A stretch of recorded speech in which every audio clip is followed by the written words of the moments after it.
After my dad's funeral, when everyone was talking about who gets what from his money and stocks, my brother-in-law, who's married to my sister Kelly, suddenly said that all of it, including $5 million, should go to Kelly, the oldest sibling.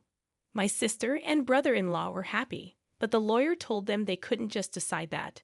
My name's John Watson. I'm 42, work in sales, and have a wife and 2 kids. My dad owned a big part of a company, and even though he was old, he still worked.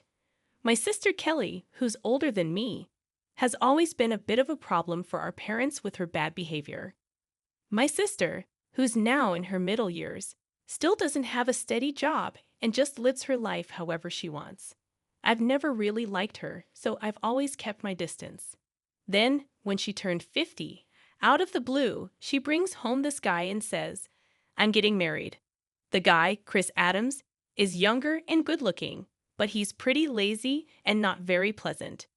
My sister starts asking Dad for money for the wedding like it's no big deal.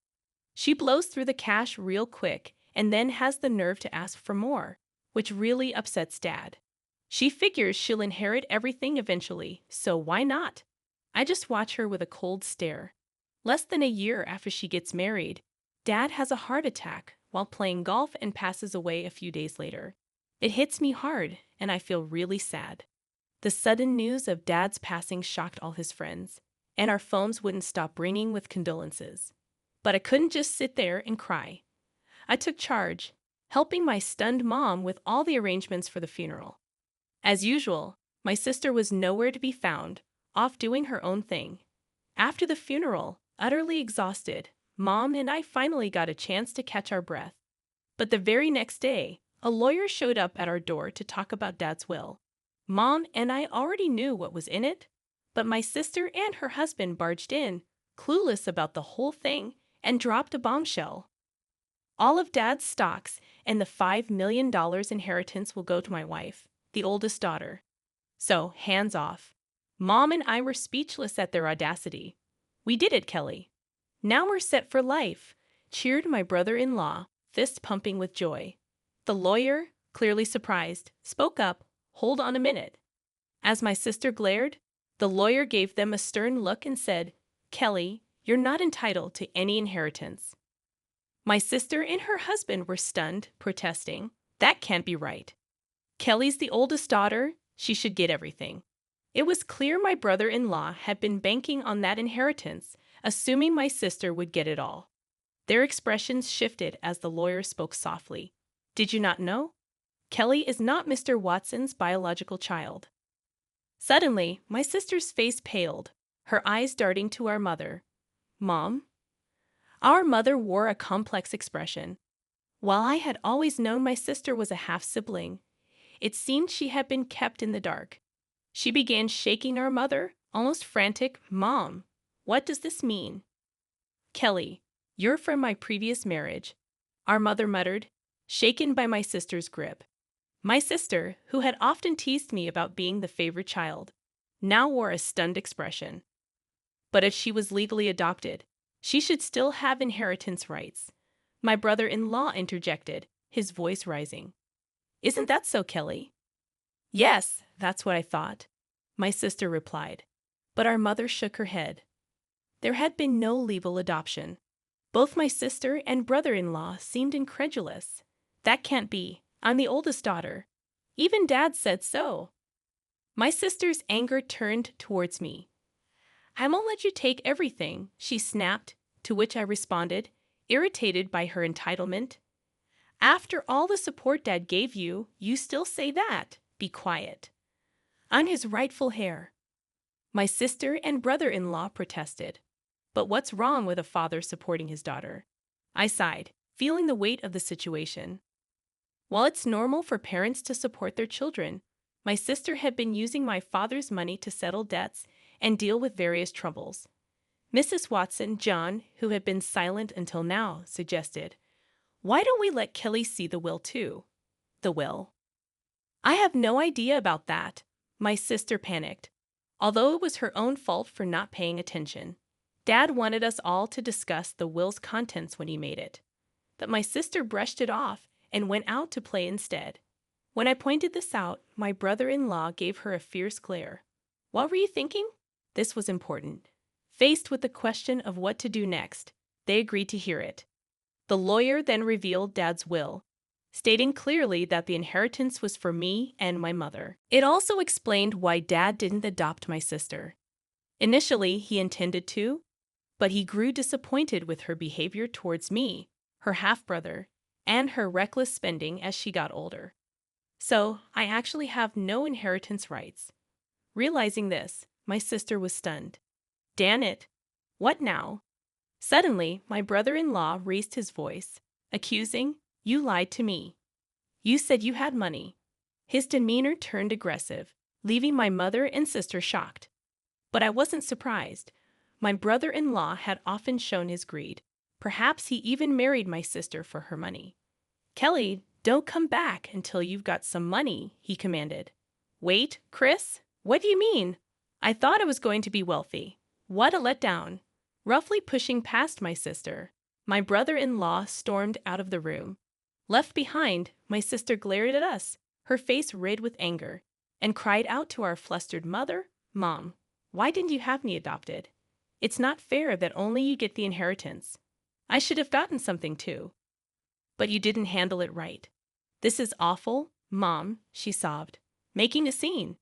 I was taken aback by her outburst, but the lawyer seemed unfazed, perhaps accustomed to such drama. "Why does he get everything?"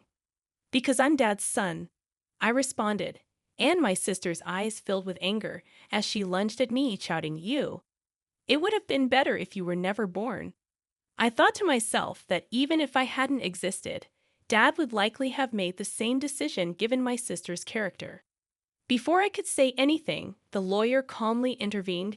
"Kelly, if you continue like this, it will involve the police," making my sister flinch, possibly recalling her past shoplifting incidents. "Kelly," our mother called out, tears in her eyes. 6 months had passed, and the inheritance proceedings went smoothly without any hiccups. Though my sister and brother-in-law grumbled for a bit, the lawyer's efficient management left them with no room to meddle. My mother gave my sister some money, but I refrained from commenting on it. What bothered me most was their sudden disappearance with the funds, displaying their blatant gold-digging behavior, which left a sour taste in the mouths of our relatives who were aware of the situation. One day, I took my mother, wife, and daughter out for a meal. Thanks to my wife's suggestion, my mother, who had been somewhat withdrawn since Dad's passing, seemed more cheerful in the company of her adorable granddaughter. "Hey, Mom, why don't you come live with us?" I proposed. "But you know Kelly might drop by sometimes. She only shows up when she needs money, right? Don't be too accommodating with her," my mother hesitated. Her reluctance was understandable, given that my sister is her biological daughter. Plus, if our family moved into the family home, my sister might stir up trouble again. Respecting her concerns, I simply asked her to think it over as I drove towards the family home to drop her off. As we pulled up, we noticed lights on in the supposedly empty house. It wasn't the time for the helper to be there, so maybe my sister had returned. With that in mind, I parked the car in the garage. "Let's pop in for a quick coffee," I suggested. As we stepped out of the car and headed towards the entrance, a car suddenly swerved towards us, narrowly missing us. Reacting to my daughter's cry, I instinctively shielded my wife. Ouch! Thankfully, the car only grazed me, but I was thrown into a nearby flower bed, taking a hard knock. The car came to a halt after hitting the garage entrance. "Are you all right, honey?" My wife and daughter rushed over to help me up, while my mother stood trembling at the entrance, understandably shaken. Panic ensued. I was rushed to the hospital by ambulance and had to stay overnight. Later, I learned that the driver was Chris Adams, my brother-in-law. He claimed to the police that he mistook the accelerator for the brake, but I doubted his explanation. When my mother and sister visited me in the hospital, my sister looked at me coldly and remarked, "You're surprisingly resilient, aren't you?" I couldn't help but think that if I had been seriously injured, my mother would have inherited everything. "Too bad for you," I said with a smirk. My sister visibly tensed. "You were counting on it, weren't you?" I noticed her discomfort as she looked away. Well, Mom told me she plans to waive her inheritance from me, so causing such an accident was pointless. My sister seemed taken aback by this revelation. It appeared incomprehensible to her that someone would refuse what they could inherit. I have a wife and kids, so Mom asked me to pass it on to them. That's what parents do. But, my sister stuttered. I even made a will early on, following Dad's example. I continued, leaving my sister speechless. So unfortunately, my share won't be going to Mom anymore. My sister trembled and shook as she stared at me. Can't you at least give me some? There's $5 million, right? When I firmly refused, my sister's face contorted into a furious expression as she grabbed my collar. Give me half. I'm your sister. I regarded her with pity as she continued to scream in an unsettling tone, perhaps driven to madness by the prospect of the inheritance. Don't you realize that your greediness would disappoint, Dad? My sister's face flushed with anger as she reached for my throat. Kelly, what are you doing? My mother returned, her voice raised, as nurses arrived to escort my sister out. Although my mother seemed inclined to defend my sister, it was clear that my sister had directed insults towards her too. Where did I go wrong in raising her? It was heartbreaking to hear my mother say this with sadness in her voice. Shortly after, my mother fell ill. As her condition worsened, my wife and I stepped in to assist with transportation and household tasks at the family home. This seemed to upset my sister, likely because she had encountered my wife during her visits to ask for money or had heard about our help from our mother. One day, my sister called me abruptly. From now on, we'll take care of Mom. You two don't need to come, she declared. What's this all about? I tried to reason with her, but my sister didn't listen and hung up, claiming it was already decided. I confirmed with my wife, who had received the same message and been dismissed. Concerned about my sister's lack of experience in caregiving or household duties, I quickly reached out to my mother. Surprisingly, my brother-in-law had some caregiving experience. At that point, my mother was still quite independent, so it seemed manageable for the time being. I felt a bit relieved. However, within a month, my mother was rushed to the hospital by ambulance due to a medication dosage error. She appeared alarmingly frail when we arrived. The doctor was puzzled. My mother had never made such a mistake before. While my wife stayed with her, I went back to the family home, which was in disarray. The fridge was empty, despite my mother's love for cooking, and it seemed the hired help had been canceled without discussion.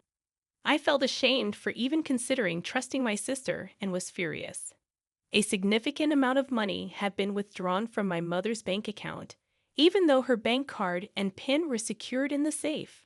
Thankfully, the account containing the inheritance was untouched in a safe deposit box. But most of the funds allocated for living expenses were gone.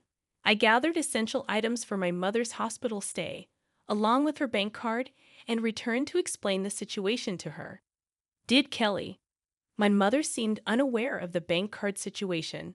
However, when I inquired about the medication error, she looked somber and confessed that it was prepared by my brother-in-law. Mom, perhaps it's best not to allow my sister into the house anymore, I suggested. John, I promised to take care of you, but the house is in such disarray, and you've lost so much weight. Have you been eating properly? My mother's words weighed heavily on me. Mom, you should come live with us. I'll build a home where we can all be together, I proposed, causing my mother to break down in tears. However, her health continued to deteriorate, despite the doctor's efforts. Perhaps the incident with my sister had weakened her heart. She never recovered and eventually passed away, almost as if following my father. Upon returning to the family home to make funeral arrangements, I discovered that all the valuables had vanished. It appeared my sister and brother-in-law had taken them in their desperate pursuit of money. Standing amidst the empty rooms, I was first shocked and then consumed by a fierce anger. I vowed to hold them accountable for their actions. The day after my mother's funeral, my sister and I were scheduled to meet with the lawyer, presumably to discuss the inheritance. Too bad. Mom's inheritance rightfully belongs to me, her daughter, my sister boldly declared. I couldn't help but chuckle at her statement, as it seemed she was gravely mistaken. Let's see what the will says, I suggested. As the lawyer unveiled the will, my sister's face drained of color. No, this can't be. Kelly is not entitled to inherit anything. That's Dad's final wish, my brother-in-law exploded.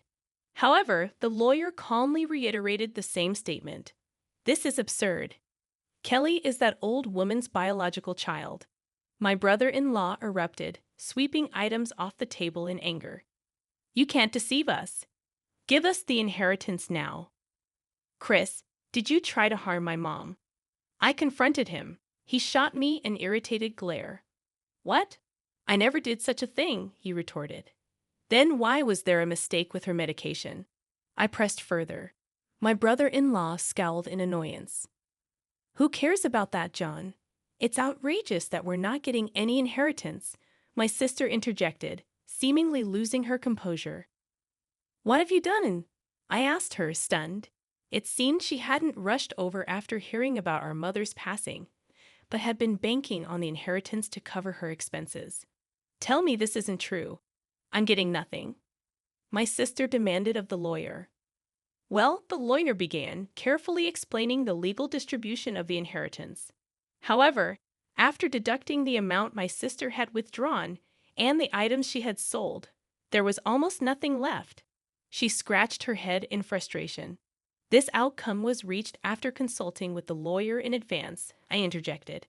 That can't be. It can't be this little. My sister muttered to herself, clearly dissatisfied. Having relied on our parents without ever experiencing the hardships of work, she seemed out of touch with reality. I couldn't contain my contempt for her. Mom thought you'd take care of her, but you just took her money and abandoned her, you ungrateful person. I couldn't hold back my anger. Taking care of someone costs money, you know? What are you talking about? My sister shot back. Then show me the detailed expenses you used for Mom's living costs. I'll cover the necessary expenses, I challenged her, extending my hand.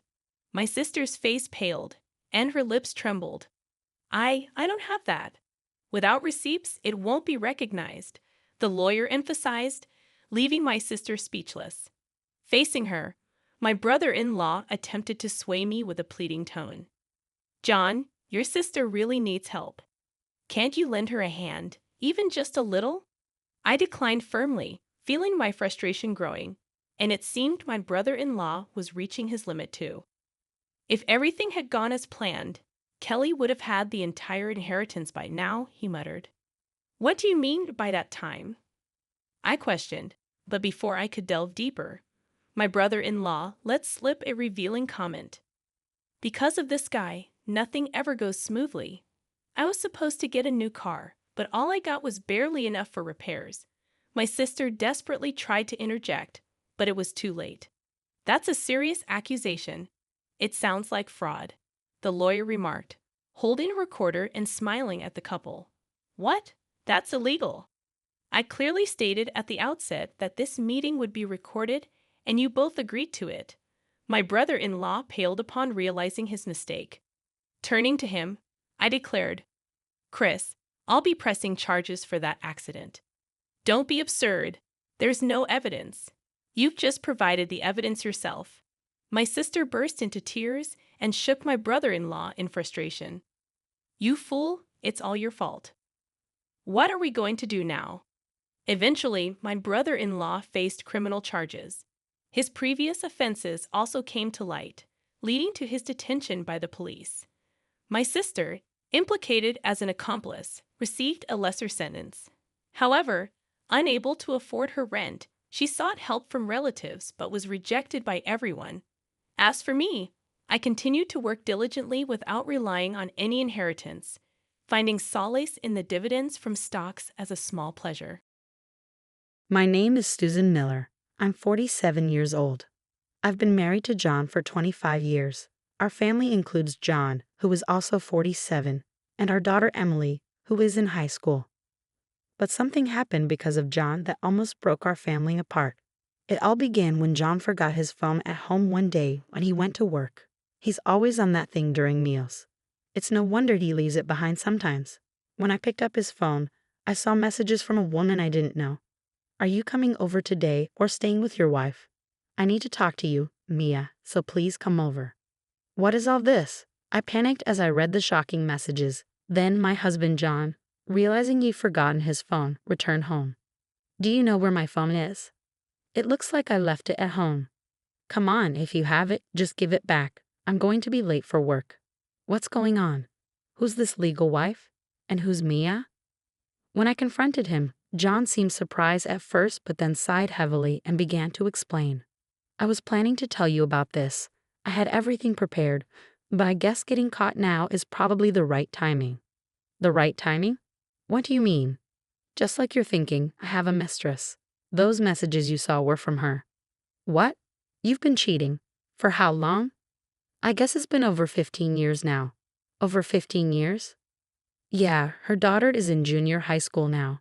She's technically my child. She would be Emily's half-sister. She's facing high school entrance this year. It's going to be tough.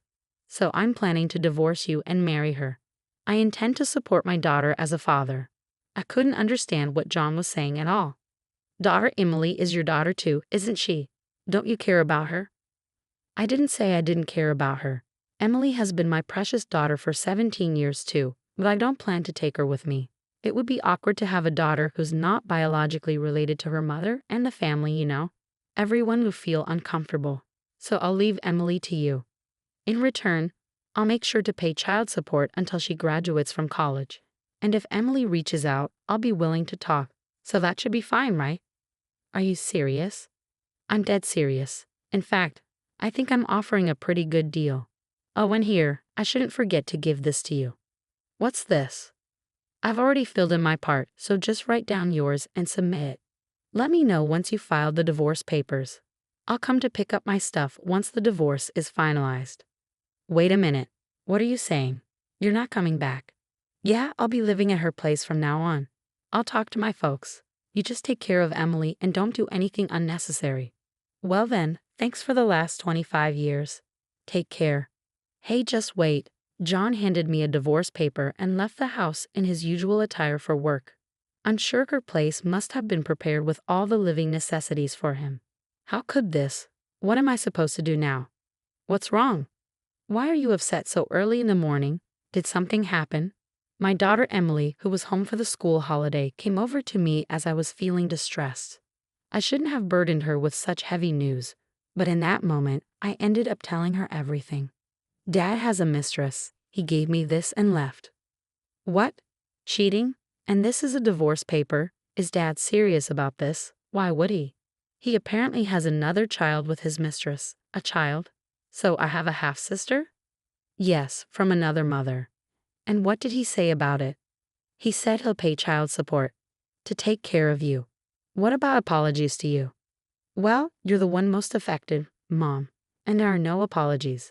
What is he thinking? After hearing my story, Emily bit her lip, thinking for a moment before responding. I see. If Dad's going to act like this, then we'll have to come up with our own plan. Huh? What do you mean? Don't worry, it's nothing dangerous. Since Dad seems to have no remorse for betraying us for over 15 years, we'll make sure he deeply regrets what he did. But of course, that requires some planning. But Mom, you're not blaming yourself for Dad's actions, are you? It's all Dad's fault. You don't need to feel guilty. We don't need to hold back. As we watch Dad face the consequences, he's getting what he deserves. So it's only fair that we make sure Dad understands the pain he's caused, right? Well, my daughter is actually the smartest kid in the USA.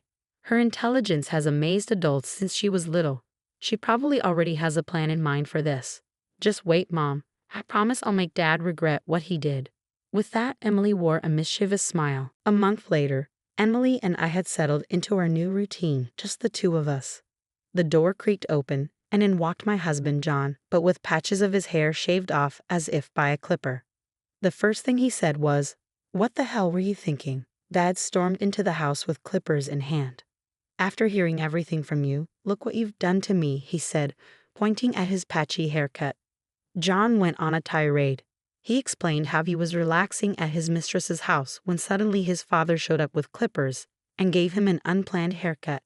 Then he managed to escape and rushed back home in this state just to give me a piece of his mind. I warned you, didn't I?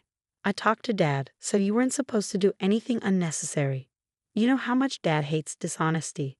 He's always been strict with me because of that, and it's been traumatic. Despite knowing that, you still went and told on me. Are you jealous? Jealous that we might be happy while you're stuck in misery? Is that why you haven't filed for divorce yet? Then you spill everything to Dad. You're truly pathetic. The reason I cheated was because I couldn't stand this side of you, you coward. That's when it happened. What are you misunderstanding? It wasn't Mom who told Grandpa everything. It was me. My daughter calmly responded to the raging John. What? So Grandpa attacked with clippers, huh? Just as I expected. What do you mean, as expected? Emily, did you tell Grandpa to attack me with clippers? No, I didn't say that. I just handed something to Grandpa, proof of your affair. This goes back a month. Hey Mom, what do you think is the scariest thing to Dad in this world? Soon after John left, Emily asked me that question. The scariest thing to him? Yes, that would be Grandpa. I once asked Dad what he was most afraid of in this world. He immediately answered Dad. I had also heard about it before. My father-in-law detests dishonesty above all and wouldn't hesitate to correct anyone behaving improperly, even strangers. John was raised strictly by my father-in-law since childhood and said he could never go against him. Dad said before he left, I'll talk to Dad about it, so don't do anything unnecessary. That's because the last thing Dad wanted was for Grandpa to find out about this situation. So I'm pretty sure Dad won't tell Grandpa the real reason for the divorce. He might say we just couldn't agree on things, or worse, he might even claim you cheated. That's terrible. That's why we need to act first to prevent that from happening. Plus, there's another benefit to telling Grandpa first. Dad is an employee at the company Grandpa runs. Dad got the job through connections, thanks to Grandpa, and has climbed up to the position of manager. Can you imagine what would happen if Grandpa, who hates dishonesty, found out about Dad's affair and secret child of over 15 years? It's going to be a big mess, maybe even a trigger for Dad to get fired. Dad seems to have earned some trust at his company, but Grandpa is definitely Dad's Achilles heel. That's why I plan to use this to our advantage and push Dad into the depths of hell. But first, I need to gather solid evidence of the affair to make Grandpa understand. Saying that, Emily opened the laptop Dad had left behind. Evidence. How are you going to? Normally, you'd need a detective agency to catch evidence of an affair. And there's probably a password on that laptop, right? I doubt you'd leave anything compromising on it. Normally, yes, but I don't need any of that. There's no point in paying someone to find something that's right here. Saying that, my daughter dismissed my concerns and rapidly typed on the keyboard, managing to unlock it in just a few seconds. She then extracted all the relevant information contained within. Wow, you really unlocked it. Well, of course. This is nothing for me now. Let's see what kind of evidence Dad left on this laptop. From their exchanges, it looks like Dad's mistress was an ex-girlfriend they reconnected. When I was still in your belly, Mom, that reunion sparked an affair that lasted over 15 years. Look, here's a photo. Dad's mistress seems to be this woman. Mom, do you recognize her? The photo Emily showed me was one of Dad and his mistress looking very close. I had seen the woman in the photo before. She's Dad's childhood friend. She got married early and moved away from her hometown. But after her divorce, she came back. I met her once when we visited his parents. I see. So she came back to town, and that's when the affair started.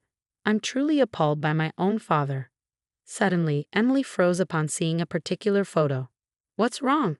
Did you find something? Look at this. Emily looked at a photo of a girl who appeared to be the hidden child. Probably this is my half-sister, Dad's secret child. Are you okay? If it's too hard for you, Mom can take over, and you don't have to do this anymore, Emily. No, it's not that I mind. I want to see this through to the end. Saying that, Emily turned back to the computer. It seems like this girl hasn't been officially recognized as Dad's child. He hasn't acknowledged her. Well, that makes sense. He was probably planning to acknowledge her after the divorce. I'm not sure if this girl knows about us yet, as Dad said. It's confirmed he has a secret child, but I found out something else that's shocking. Shocking? Dad seems to have bought them a condo. What? A condo? Yes, a new condo right in front of the station. Given the location and it's a high rise, it must be quite expensive. Oh, look, the price is listed online. When I checked the price of the condo my husband bought for his mistress, it was a whopping $1 million. On the other hand, we live in a rental condo I've been leasing since my single days. We discussed buying a house many times, but his consistent response was renting is more cost-effective. So there was this reason behind it. Is that all the information? I was expecting a bit more, honestly. Isn't this enough? It's sufficient, but I wanted more concrete evidence, like photos of them coming out of a hotel. The information we got from this computer includes the mistress and the hidden child's names and photos, and the fact that Dad bought a condo for his mistress. How about we make a direct visit to the condo? If we capture photos of them coming out, that could serve as evidence. Aren't you curious about what kind of life they're leading? Saying that, Emily grinned mischievously. The next day, we headed to the condo where we presumed Dad was staying. The condo looks bigger than in the photos. Really, it's surprising he had enough money to buy a condo for his mistress. Where did he get the money? Mom, isn't that Dad? Looks like they're heading out as a family, Emily pointed. And there were Dad, his mistress, and the hidden child. I quickly captured their image on my camera. From the outside, they look like a normal family. You wouldn't think he's been having an affair for 15 years. They must be considered a happy family by the neighbors. At that moment, we overheard a conversation from the three passing right by our hiding spot. Hey, when's the divorce going to be finalized? You shoved the divorce papers at your official wife before leaving, right? Yeah, but she seems reluctant. Hasn't got any message that she submitted the divorce papers, even though I said I'd pay alimony. What's she hesitating for? Maybe she still has feelings for you, who knows? But even if that's true, you're the only one for me since the beginning. I have no intention of getting back with her, John. Hey, Dad, what about me? I'm more important than that other daughter, right? Of course you're my only daughter, Mia. Yay, I don't care if she goes to some famous high school or whatever. Dad chose me. I wonder what kind of face she's making now, being abandoned by Dad. Poor thing. Hearing our outrageous conversation left us astounded. Then, I thought she didn't know since she's not recognized, but she knew about us. No need to hold back then. Let's not just plunge Dad into hell. But those two as well. Emily seemed even more determined to seek revenge after overhearing their talk, glaring at the three with a wrathful expression. But it's good we came here. We got a video of the three leaving the condo, and thanks to their chatter so close to us, we caught their entire conversation. With this evidence, I bet we can demand a much higher amount, and Grandpa won't stay silent for sure. With that evidence in hand, we went to a law firm to draft the claim documents. For the finishing touch, Emily and I headed to my in-laws' house. It's rare for you to visit without notice and just the two of you at that. Something happened. Actually, I shared everything that had occurred with my in-laws, Mike and Lily. Mike started trembling and then exploded in rage. Over 15 years of cheating, and he even has a secret child. That bastard, where is he now? He's been at his mistress's place since he left in the condo he bought her, right in front of the station. What? When Dad said, my daughter is only Mia. Only you, does Dad hate me? After living together all this time, he values that woman's child more. And if Mom and Dad get divorced, does that mean I'm no longer Grandpa and Grandma's granddaughter?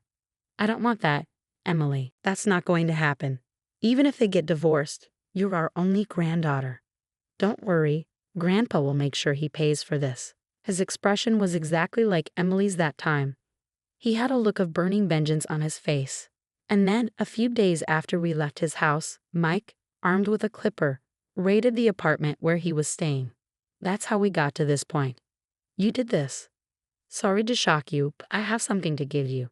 With that, I handed my ex-husband a brown envelope. What's this?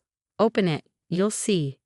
He hesitantly opened the envelope and turned pale upon seeing the contents. What? Why? Inside the brown envelope were documents related to child support and division of property. Why? You're wondering why Dad did warrants paying this entire amount, right?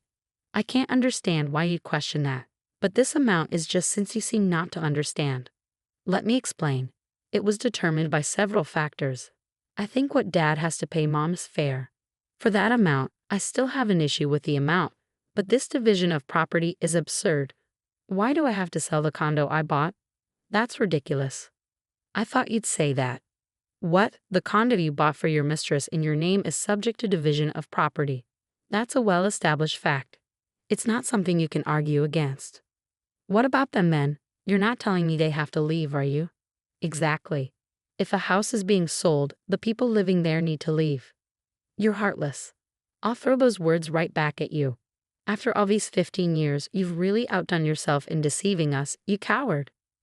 You seem quite unhappy with these documents, but no matter what you say here, Dad's wishes won't be met. These aren't documents we made up. They were professionally drafted by a lawyer we hired. So if you have any issues with the amount, why don't you hire a lawyer yourself and file an appeal? Whether that will be successful or not, I can't say. Hearing this, my husband blurted out, okay, I get it. I'll break it off with her and move out of that condo. That's what you want, right? Apparently, the idea of paying hefty alimony was too much for him. He said he'd break up with her and return home. However, things didn't go as he had hoped. Break up? Move out? Do as you like. It's no longer my concern. Not your concern. This is about us. We're married. We should talk more. Are you misunderstanding something? We're nothing to each other anymore, complete strangers. What are you saying? But you haven't submitted the divorce papers yet. That's only because I've been too busy dealing with your mess to get in touch. I submitted the divorce papers the day you left, so we're already divorced. What? Too bad, Dad, it's too late. The divorce papers have been processed, and you two are divorced. As for the documents, we'll be claiming accordingly. Damn it. And don't forget about the child support payments. I heard it from Mom. You said it yourself, right? That as a father, you would diligently pay child support until I graduate from college. Thinking back, I can't recall any fatherly things you've done for me, but at least for this last part, be responsible and live up to your word, Dad. Jan was left speechless by Emily's words. Then, that moment came. A call came through on my phone. It was John's father, Mike, probably anticipating that the ex-husband had stormed back to me. He called, and his guess was spot on. Seeing that I was on the phone with his father, the ex-husband's face turned pale. Mike wants to talk to you, Dad. No, tell him I'm not here. That's impossible. Besides, Dad knows you're here, so avoiding him now will only make things worse later, won't it? Reluctantly, he took the phone and started talking. Dad, what do you want? I didn't. Why do I have to come home? Wait just a minute. Hey, what did he say? He said I have to come home because he has something to talk about. Well, you better go then. Go? Are you kidding? If I go to Dad, I'm finished. What should I do? But fretting about it here isn't going to help, is it? What do you mean? Grandpa said you're fired. Why? I don't know the details, but if it's serious enough for a firing warning over an affair, you must have done something quite bad, right? Well, looks like you do have an idea by that expression. Then you better hurry to Grandpa's place. Hearing his daughter's words, the ex-husband rushed out of the house in a panic. It seems his position meant everything to him after all. Dad, that was quicker than expected. I heard from Emily. Are you serious about firing me, Dad? Just because of this affair, which has nothing to do with work. And now you're firing me? This is clearly wrongful dismissal. Wrongful dismissal? Have you forgotten all the mistakes you've made? Unauthorized absences, being late, trouble with employees at partner companies are everyday occurrences. Other employees had to clean up your messes while you strolled around like you own the place because you're the president's son and the presumed next president. It's only natural you be laid off for this. This is a fair decision. But so suddenly. True, I've turned a blind eye until now because you're my son, but that ends today. What do you mean by that? After today, I'm cutting ties with you. You betrayed the two people you should have cherished most, trying to find happiness just for yourself. You're no longer my son or anything to me. Never show your face to me again. No, this can't be true. To my father-in-law's declaration, the ex-husband was fired. Furthermore, being told that their familial bond was severed, he collapsed to his knees, screaming in agony. When my father-in-law told us this, Emily and I high-fived each other. However, a few days later, he did as Emily suggested and hired a lawyer to dispute my claims, but his appeal was rejected. In the end, he had to pay exactly as I initially demanded. It seemed John's mistress was entirely dependent on the ex-husband's salary, being a part-time housewife with a meager monthly income. Hence, I admit to what I've done and I'm reflecting on it, but I can't pay such an amount. Half? No, oh, even a 30% reduction would be appreciated. She pleaded for a reduction, as if haggling at a market, but I rejected it. Eventually, her parents had to pay off the debt in her stead. Thus, even though he got his wish to remarry his mistress, he ended up in a terrible living situation. Of course, the hidden child who was supposed to enroll in high school couldn't do it due to her parents' self-inflicted plight. As for us, then, Mom, I'm going to take care. You too, it's really dangerous out there these days. I know, Emily. If anything happens, make sure to contact me. Even if nothing happens, I'll still check in often, and I'll come back home, even if you get tired of me. Since then, Emily has been attending a university and is living on her own for the first time today. But I'm not too worried. After everything she's managed to pull off almost single-handedly, I'm sure she can overcome anything that comes her way. Will you be my girlfriend with the intention of marrying me? That's what everyone I met through a friend wanted to know. One guy, who was 3 years younger than me, said he fell for me right away. I thought about my age and wanting to settle down, so I said yes. A year later, we tied the knot. I'm Michelle, 34 years old, working for a big company. Living overseas has always been my dream. My husband, Paul, is younger than me, but he's a natural leader and takes charge in our relationship. He's the one who leads our household, and I'm okay with that. I've been used to living alone for a while, so I don't mind doing the chores and cooking. Paul doesn't pitch in much, but I don't find it bothersome. When we're out together, Paul always takes the lead, which lets me relax and have fun without any worries. It feels like a nice balance between us. However, everything changed when my mother passed away while I was working. I got a call from my dad, telling me that my mom's illness had gotten worse and she collapsed. I rushed to the hospital, about 2 hours away, to say my final goodbye. I stayed with my dad to help arrange the funeral. When I called Paul, he said he couldn't leave work on short notice. He didn't come to the wake, and although he made it to the funeral, he wasn't dressed appropriately. I had to quickly arrange a suit for him to rent. He complained a lot, saying I should have sorted everything out beforehand. With all the grief and business, I couldn't deal with Paul's complaints, so I brushed them off. But he didn't seem to appreciate that, and he was in a bad mood the whole time. Since then, it seems like our arguments as a couple have been on the rise. It's normal to have some disagreements after being married for 3 years, but lately, Paul's been picking fights more aggressively. His controlling behavior has been overwhelming, often telling me what to do and taking charge. I grew tired of it and tried standing up to him a few times, but since he didn't know how things were managed around the house, even simple tasks like preparing for his business trips became lengthy affairs. Plus, he'd complain while trying to help, only making more of a mess. Eventually, I realized it was easier if I just handled things myself. It wasn't about blindly obeying him. I took charge of certain tasks to save myself the hassle. I'm going to start preparing for us to join the gathering for my mom's first death anniversary next week, I informed Paul. He responded grumpily, "Okay, but I have an important meeting that day. What should I do?" I've mentioned this gathering well in advance. I was taken aback by his sudden remark. "What? You're not going?" Paul sighed heavily. "It's not that, but it'll be tough to delegate everything to my juniors. He seemed pleased with his recent promotion and often talked about his junior team members. I felt like sighing in return. "Please plan for it, okay?" I emphasized. The day before the gathering, when I got home from work, Paul was sulking and drinking beer in the living room.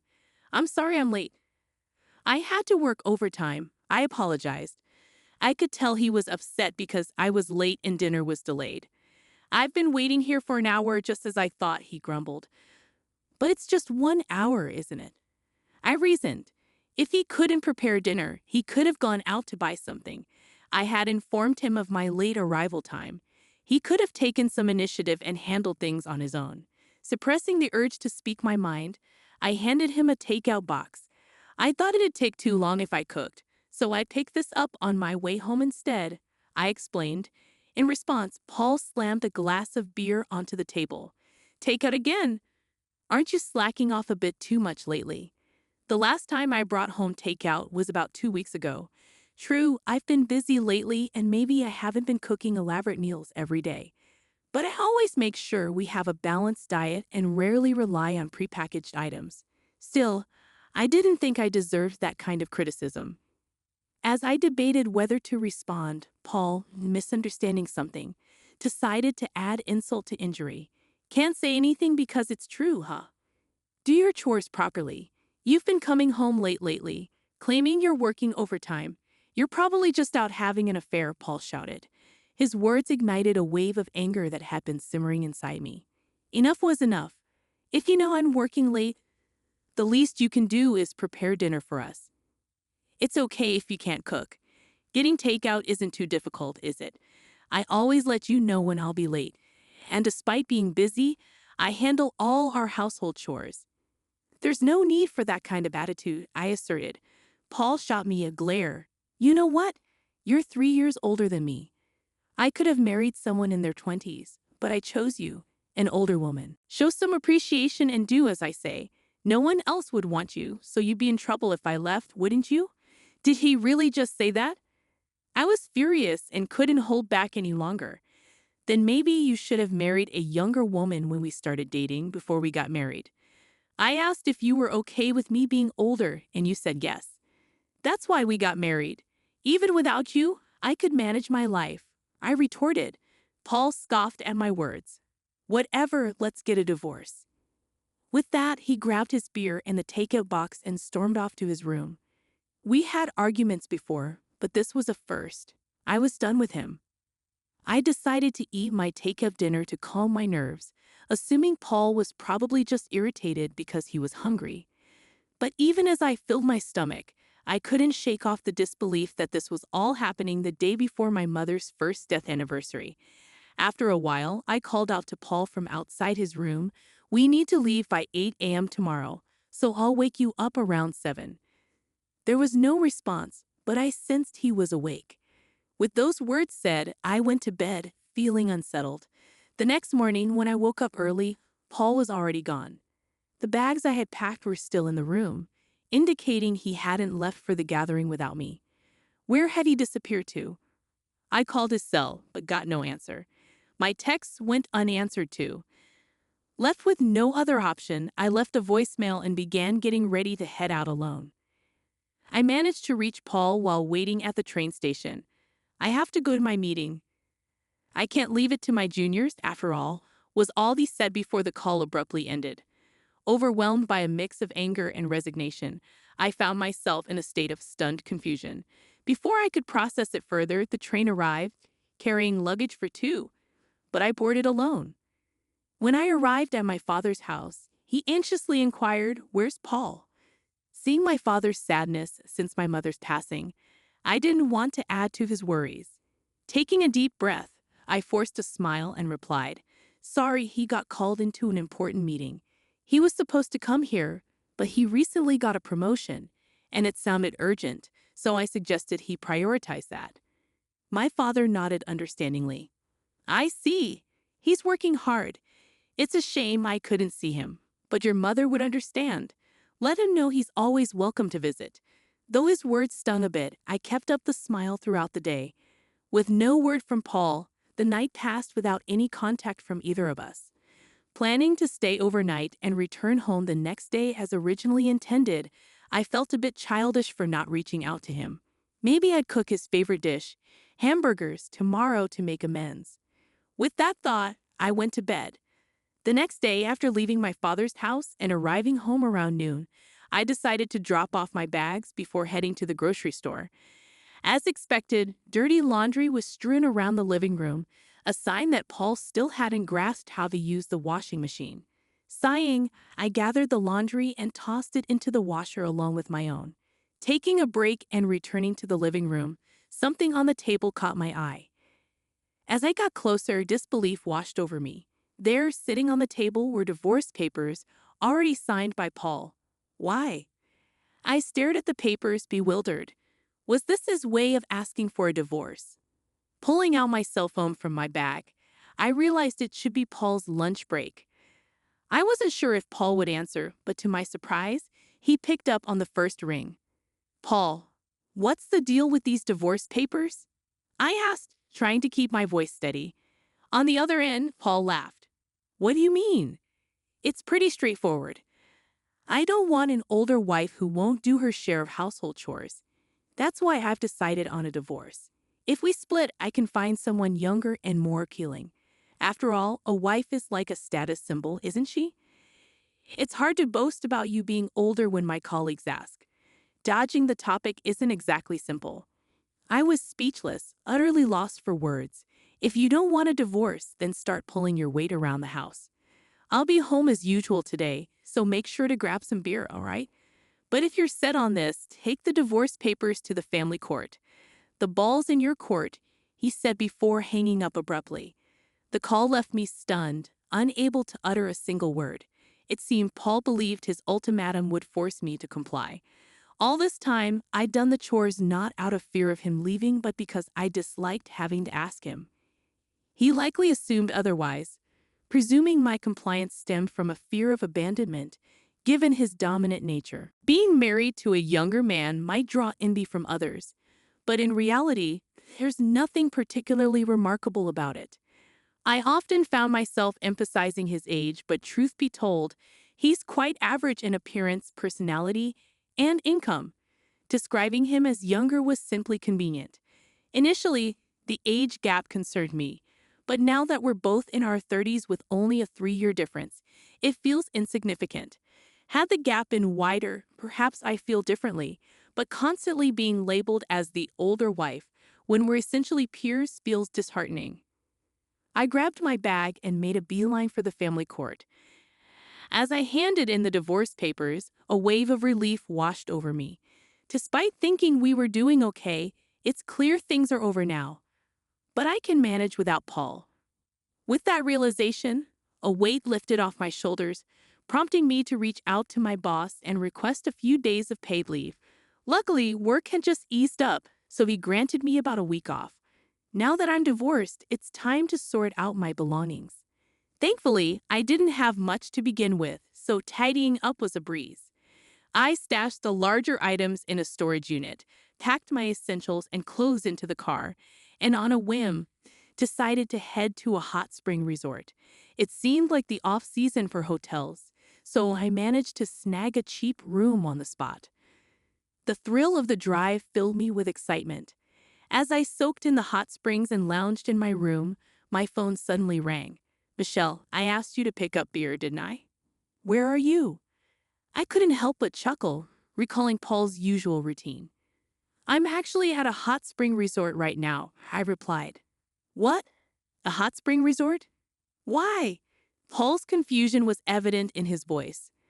"Well, you did say to file the divorce papers if I disagreed with you," I reminded him, amused at the thought of his reaction.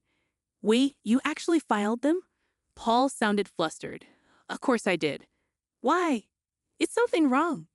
After all, it was your suggestion." Paul finally regained his composure. "Are you serious? When you say hot spring resort, do you mean some nearby spa? If that's the case, I'll grab dinner, so just come home soon." His sudden caring tone made me laugh even more. "It's about an hour-and-a-half drive. They even have an outdoor natural hot spring. It's quite lovely. I wonder if it'll rain tomorrow. Since you're going out to buy your own dinner, I've already packed up my things so you won't have to worry about me coming back. Please take care of yourself," Paul pleaded desperately, hoping I would reconsider. But I had no intention of returning. "You're the one who initiated the divorce papers, remember." It was clear he was using the threat of divorce to manipulate me. "I've already told you I can manage without you. Now that you've divorced your older wife, you can find someone younger. Whether you succeed or not is up to you." Paul fell silent. "It might not be my place, but you should consider moving out of that apartment," I continued. Finally, Paul spoke up again. "Why should I?" His voice was barely audible. "Think about your finances. You'll end up broke if you keep living there. You can't handle chores, cooking, or laundry. You'll need to hire help and eat out, right? That's costly. It would be problematic if most of your salary went toward rent. You always thought you were the one providing for me, but my salary is nearly double yours. You've never been the provider. If anything, it's been the opposite. And that confidence you had because of that one junior. I have multiple juniors under me and even more under them. I usually keep work talk to myself because Paul gets moody, but I outrank him both in position and salary. You'd think he'd have noticed by now, living together and all, but it seems like it's news to him. Maybe Paul, being the proud, dominant man he is, kept his ego intact by looking down on me. Now that he can't, he must be feeling quite defeated. I've dealt a blow to this pride, payback for all these years. As for why I handled the household chores without complaint, even when you acted domineering, it was partly because you were younger and I cut you some slack, and partly because it was too much hassle to ask anything of you. I didn't need you to stay with me. I was just handling your needs alongside my own chores. So when you said, do the chores or we divorce, it was an easy choice. We're strangers now. Goodbye. I said my piece and hung up the phone. Feeling rejuvenated, I savored the hotel's cuisine. As anticipated, Paul reached out for reconciliation, but I responded with a smile. I'm older than you. I doubt you want me back. Apparently, he hadn't fared well with younger women. Eventually, Paul gave up and moved out of the apartment. Engaging a lawyer for asset division, I demanded more to compensate for the burden of household chores I had endured. Paul, being thrifty, didn't hire legal representation, giving me the upper hand. With my lawyer's assistance, we negotiated an agreement with favorable terms for me. Interestingly, it appears Paul's lone junior had been vocal about his poor leadership skills, to the extent that he couldn't even consider him a competent boss. Paul caught wind of this, and they are now embroiled in a dispute. He should have realized the importance of nurturing his own team. As for me, I had been offered a position at our overseas headquarters. Initially hesitant due to the circumstances and out of consideration for Paul, I finally decided to seize the opportunity. I'm currently gearing up for the transition. Though I've caused my father some concern, we've begun practicing video calls to stay connected when I'm abroad. I'm thrilled to pursue the career I've dreamed of since childhood. It's time to give it my all. Oh, the food tastes awful again. It's hard to enjoy it when you're so unhappy. Marrying you was a mistake, and being born into this family feels like another mistake. Having two sick people in the house is exhausting. Whenever my husband looks at me, he just complains. I don't want his words to upset his sick parents. My name's Chloe. I'm 34. We've been married for 5 years. We met through a friend when I was 29 and my husband was 31. After finishing college, I lost both my parents to illness one after the other. My husband, Sam, wanted to get married quickly, and I thought he was serious about it. But now I think he just didn't want to be left behind because all his friends were getting married. We started talking about marriage after only 6 months of dating, and I met his family. They were nicer to me than I expected, especially when they found out my parents had passed away. His mom helped me with the wedding planning like my own mom would have, and I was really thankful. So, I didn't mind the idea of living with his parents after we got married. Actually, I felt very welcomed. Chloe, your coffee tastes really good. Thanks. My dad, who passed away, loved coffee, and I do too because of him. Sometimes I even blend different types of beans myself. I was so passionate about coffee that I wanted to open a cafe with my dad someday. After my dad died, I lost my love for making coffee, but my father-in-law really likes the coffee I make. When I see how happy he is drinking it, it reminds me of my dad, and sometimes I cry. But my husband Sam doesn't care much about coffee. He can't even tell if it's instant or brewed from beans. He always says instant is probably better. I love cooking, but Sam doesn't seem to care about food. He never compliments my cooking and thinks all food tastes the same. But my mother-in-law enjoys cooking with me, which makes me happy. I always wanted to cook with a daughter like her. Chloe, you know so many recipes. You've been teaching me a lot, thank you. I love cooking with you every day. Sam didn't help with chores, but my in-laws always appreciated what I did. So married life was good. But 2 years ago, my mother-in-law got sick. She didn't need to go to the hospital, but she had to rest sometimes. Chloe, I'm sorry. I'm feeling better today, so I can help with chores a bit. Please take a break sometimes. I'm okay, don't worry about it. But Mom, Chloe is really good at housework. Sam, don't say that. Do you realize how much Chloe helps us every day? You can work without worry because Chloe is here. You should show some gratitude. Taking care of my husband's parents is something I'm grateful for. It's not hard for me to look after my mother-in-law, but it bothers me that Sam doesn't appreciate me. After my mother-in-law got sick, Sam started complaining about the house being gloomy. He began coming home late and working more on his days off. Then I noticed makeup on his clothes, lingering perfume, and other suspicious signs. When I confronted him, he admitted to having an affair.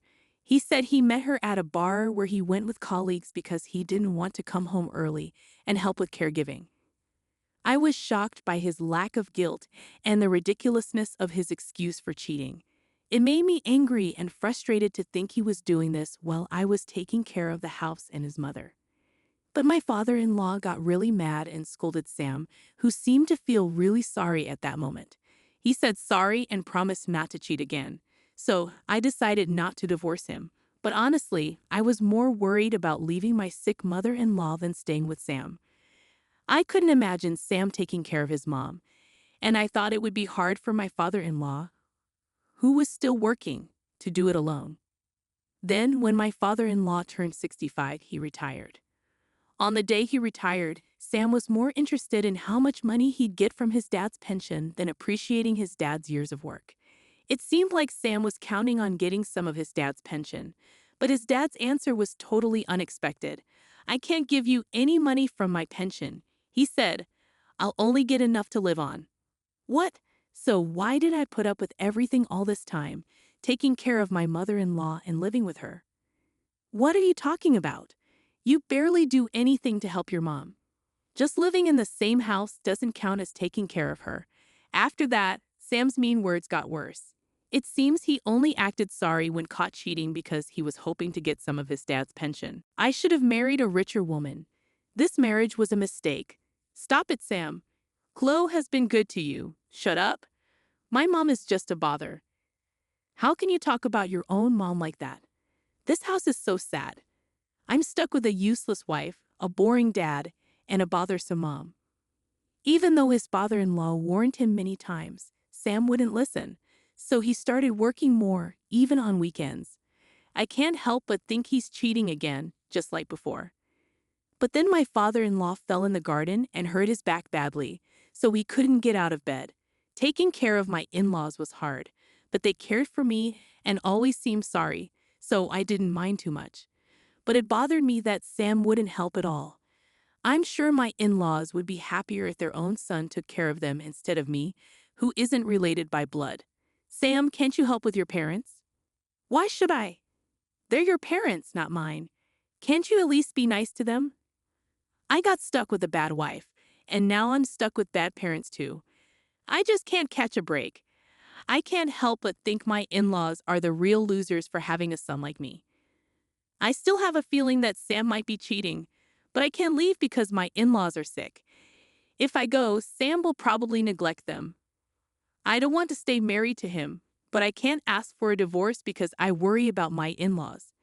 Then Sam said he was going to Hawaii for Christmas with his friends. You're going to Hawaii for Christmas? Yeah, I'm not spending my holiday in this sad house.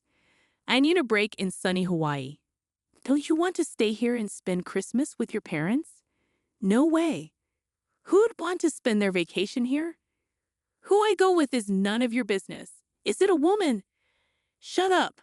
Why do you care? You're just like last time, denying everything. He must be cheating again.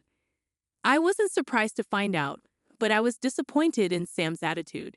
He didn't seem sorry at all. It hurt to realize he didn't see me as his wife. I work hard every day. I don't need constant fun. But Sam, we're married. Shouldn't we at least have some basic respect for each other? I don't see it that way. You're just here to take care of my parents, like a maid. That's awful. If you feel that way, let's get a divorce. Don't bother me, especially since you have nowhere else to go. Just stay quiet and do your job. I don't want to stay married to him after this. I want to say I'm okay with divorcing him and leave. I can handle it on my own. But now that my in-laws are both bedridden, I can't leave them. But taking care of them is hard, and I don't know how we'll manage if I leave. Even if I put them in a care facility, I don't know if they'll both get in right away, and it's expensive. Can their pensions cover it all? Even if I work, I don't know if I can earn enough. I have my own life to think about too. It's all really worrying. But after everything, I can't stay with my husband anymore. You're worried about Sam, right? Yes, it seems we raised our son wrong. I'm sorry for what he's done to you. You don't have to worry about us. Do what you need to do. That's right, Chloe. You should be free. But I can't just leave. I can't leave everything to Sam. My in-laws care about me so much, even more than their own health. Their words touch my heart, and I feel even more determined not to leave them. And while I stay quiet, my husband talks about his affair like it's no big deal. I'm going out with her again. I'll be back late. Huh? It's better to have dinner with her than look at my face, right? But you know I'm cheating, and you still won't leave. So you've basically accepted it, right? It's like you approve of the affair, but nobody has given approval. Staying here means you have. You're just holding on to me because you can't survive on your own. It's really pathetic that I can't even say anything back to my husband who says such hurtful things. I cry in frustration, but when my husband sees my tears, he just laughs even more. It's heartbreaking to see him like this. What am I doing? My in-laws keep apologizing to me for their son's behavior, but it's also painful to see them like that. Maybe it would be better if I wasn't here. Maybe because I'm here, my husband relies on me too much regarding his parents. But even if I feel that way, if my husband doesn't change, I'll regret leaving forever. There's no guarantee he'll change. Then, the day before Christmas Eve, my husband brought up divorce. I want a divorce. I prefer younger women. Huh? But you can stay here as a housekeeper, meaning things will stay the same. You'll live here for free, so think of it as your salary. With that, he put a signed divorce form in front of me. I understand. Of course, I won't become a housekeeper, as he suggests. But I also don't want to be his wife anymore. There's a limit to how much you can disrespect someone. I'm sure my husband knows I could leave his parents. That's why he can say these things so boldly. Knowing that makes me even more angry and frustrated. Well, take good care of them, okay? The next morning, my husband left happily for his trip to Hawaii. Even if I left him, I wanted to stay with my in-laws, but it wasn't that simple. I had to let Christmas pass without him. But without him, the day was peaceful, with no complaints.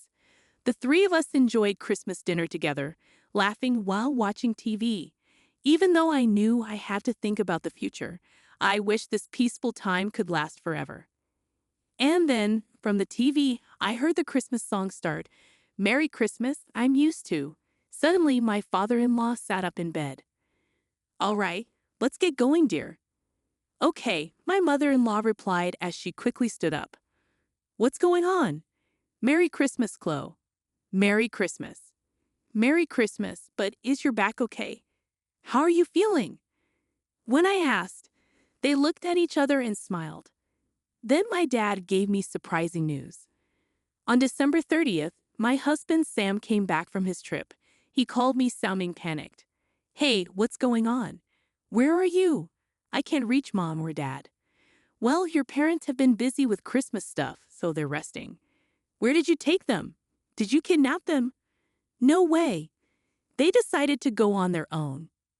They were supposed to be unable to move. You took them without asking? They can move around just fine on their own. What?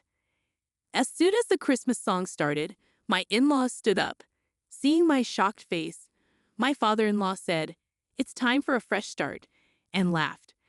Turns out his back pain had healed, and my mother-in-law had gotten better over the last 6 months. But because of Sam's mean words, my father-in-law made a plan. He told my mother-in-law about it, and she agreed. Since Sam got a job at a big company after college, he became more arrogant.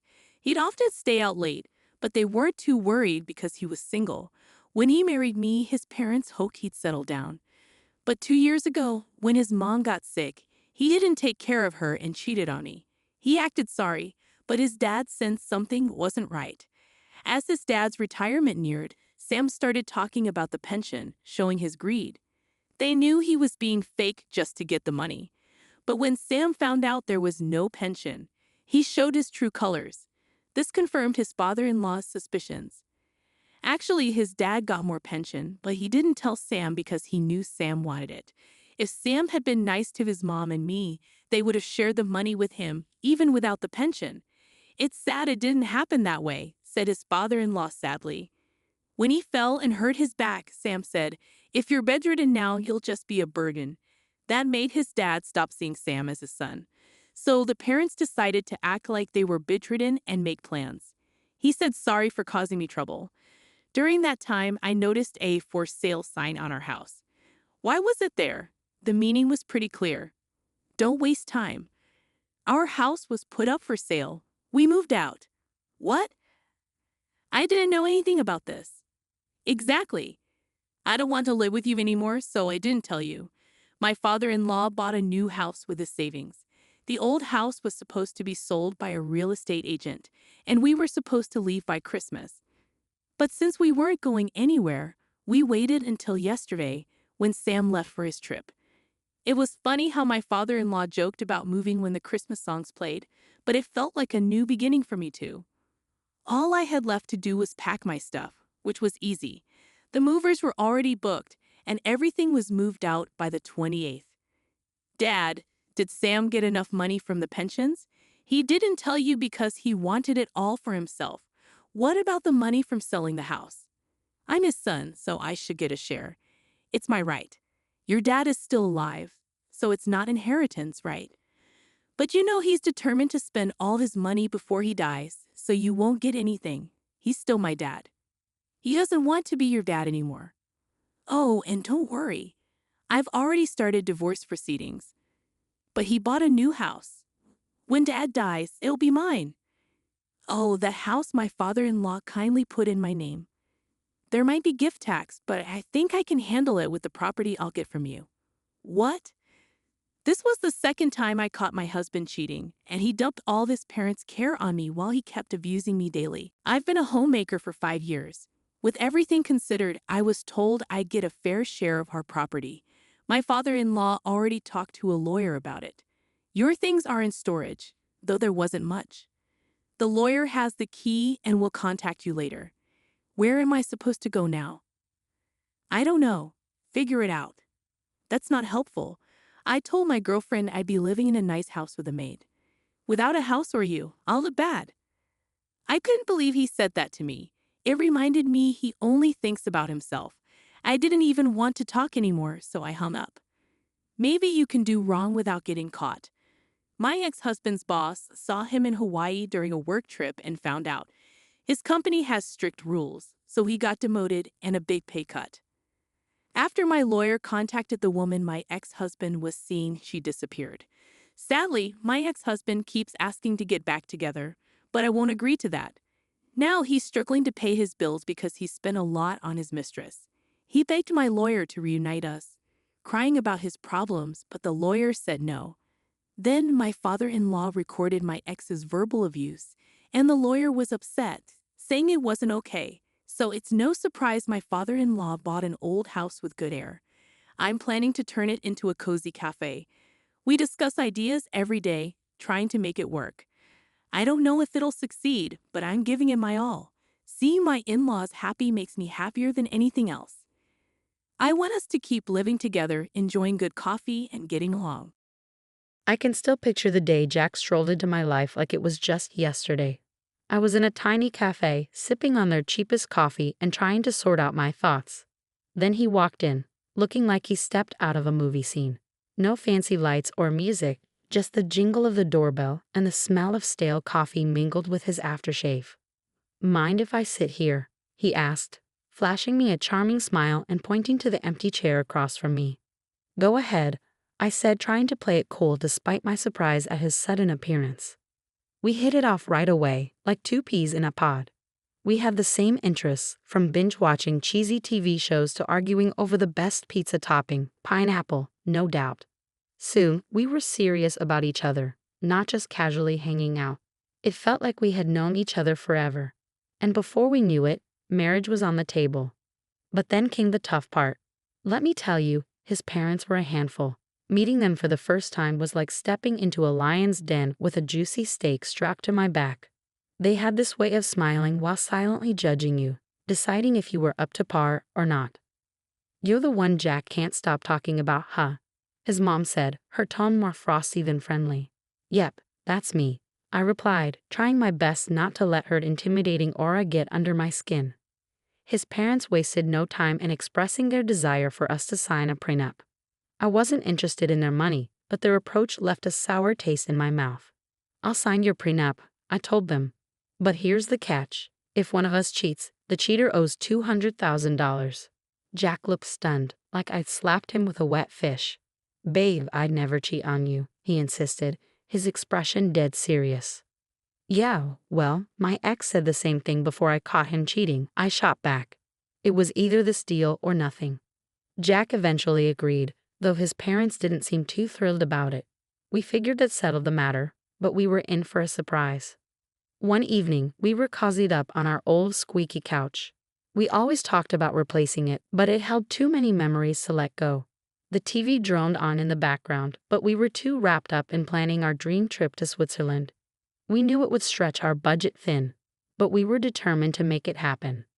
Picture it, Jack. The food, the wine, the art. "We have to go," I exclaimed, excitement lighting up my eyes. Jack chuckled and pulled me closer. "Linda, you had me at food, but let's face it, our bank account is more suited for backyard camping than a fancy trip to Geneva." I nudged him teasingly. "Then we'll save up. We'll cut back on things we don't really need, like your video games." He feigned shock. "Not the video games. Take my shirts, my shoes, even my beloved coffee maker, but spare the games." We shared a laugh. That was us in a nutshell, dreaming big while staying grounded in our simple life. And we were content.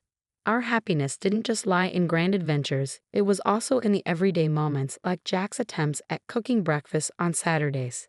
He wasn't a culinary master, but he had somehow perfected scrambled eggs and toast, which he proudly served with his less than perfect coffee.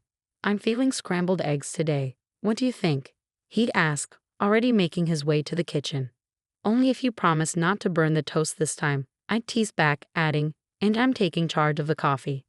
One day, as we tackled the dishes together, a mundane chore that felt special because we did it side by side, Jack broached a topic we'd been avoiding. "Linda, we need to talk about, starting a family," he said, breaking the comfortable silence. I paused, holding a plate in my hands. "I know it's just scary, isn't it? What if it doesn't happen for us?" Jack turned to me, drying his hands on a towel. "Then we'll face it together. But we won't know until we try, right? How hard can it be?" He chuckled, a mix of nerves and affection in his tone. Famous last words, huh? But that's us. Whatever life threw at us, we tackled it together. Even when his mom started dropping hints about wanting grandchildren every chance she got, we handled it. "Linda, dear, when are you going to give me some grandbabies? You're not getting any younger, she'd say, her tone sugary but her message clear as day. I'd hold my tongue, flash a smile, and chirp, "We're on it, right, Jack?" And he'd chime in, "Mom, chill out, okay? These things don't happen overnight." But as time passed, the pressure mounted. It wasn't just from his mom, but from us too. We longed for a family, but it wasn't falling into place as easily as we'd hoped. Since Sophia found a new hobby in making my life tough, our home felt like a war zone, her sharp words the main ammo. It all boiled over during one Sunday lunch, meant to be serene and easygoing. Right on cue, Sophia barged in uninvited just as we were about to dig in. The atmosphere turned tense the moment she stepped in, her eyes scanning the room like she was inspecting a battleground. "Well, isn't this a quaint little setup?" she sneered, eyeing the modest meal I'd whipped up. "Quite the effort, Linda. Looks like you've been slaving away in the kitchen all morning." Trying to keep the peace, I mustered a smile. "It's nothing fancy, Sophia. Just something simple and quick. Please, take a seat." As we settled at the table, she launched into her usual spiel. You know, Linda, Sophia began, her tone dripping with condescension. I was chatting with Mrs. Charlotte the other day, and she mentioned how her grandson just became a dad. It got me thinking, when are you and Jack going to give me some good news? Time's ticking, you know. My cheeks flushed with a mix of embarrassment and frustration. I glanced at Jack, hoping for some backup, but he suddenly seemed very engrossed in his meal. Mom, seriously? Jack finally mumbled, but it lacked conviction, and we all knew it. Undeterred, Sophia pressed on. I hate to be blunt, but you're not getting any younger. You work hard for your money. Why waste it on Linda if she can't fulfill her basic duties as a wife? Hiring help for cleaning and cooking would be much more efficient, don't you think? That was the last straw. Sophia, I'm doing my best here, I blurted out. It's not like I don't want kids. And as for the house and cooking, I didn't realize marriage came with a job description. Sophia scoffed. Marriage isn't a free ride, Linda. You have responsibilities, and frankly, you're not meeting them. The air grew heavy with tension, and tears threatened to spill from my eyes. But what hurt the most wasn't Sophia's harsh words. It was Jack's silence. When he finally spoke, it wasn't in my defense. Mom's right, maybe we should consider getting some extra help around here. It would take some weight off your shoulders too, he suggested. His words felt like a stab in the back. It was clear I was alone in this. In the days that followed, Sophia's visits became more frequent and her criticisms sharper. She'd scrutinize every corner of the house, pointing out any flaw. You call this clean, she'd sneer. Looks like a pigsty to me. Then came the jabs about my appearance. Is that what you're wearing? A wife should dress to please her husband. No wonder Jack seems exhausted. He comes home to this. I tried to stand up for myself. Sophia, I dress for myself, not Jack. And he's tired because he works hard, not because of my outfit. But it was pointless. Sophia had made up her mind about me, and nothing I said seemed to make a difference. Jack's lack of support hit me the hardest. Every night after his mom's departure, we'd end up arguing. Why won't you defend me, Jack? She's bulldozing over us, and you're just standing by. Linda, she's set in her ways. What do you expect me to do? Kick my own mom out? No, but I expect you to be my partner, to stand with me, not her. It became evident that this went beyond Sophia's disapproval. It was about us, our marriage, and whether we could withstand the onslaught of Sophia's criticisms. As weeks passed, it dawned on me that this wasn't just a passing phase, it was a full-blown assault. If we didn't take action soon, there might not be anything left to salvage. Things between Jack and me had turned frosty ever since Sophia ramped up her criticisms. But it wasn't just our home life feeling the strain. Jack himself had started behaving oddly, and it wasn't solely because of work stress. There was something else, something unsettling. It all began with his phone. Jack used to be open about it, we had no secrets. But then he began leaving the room whenever he received a call. And it was always from the same person, Paul Work. One evening, I tried to sound nonchalant and asked, "Who's Paul Work?" Jack visibly tensed up, a clear sign of nervousness. "Oh, just a new guy at the office. Asks a lot of questions," he replied. But there were more changes. Jack, who never cared much about fashion, suddenly started paying attention to his appearance.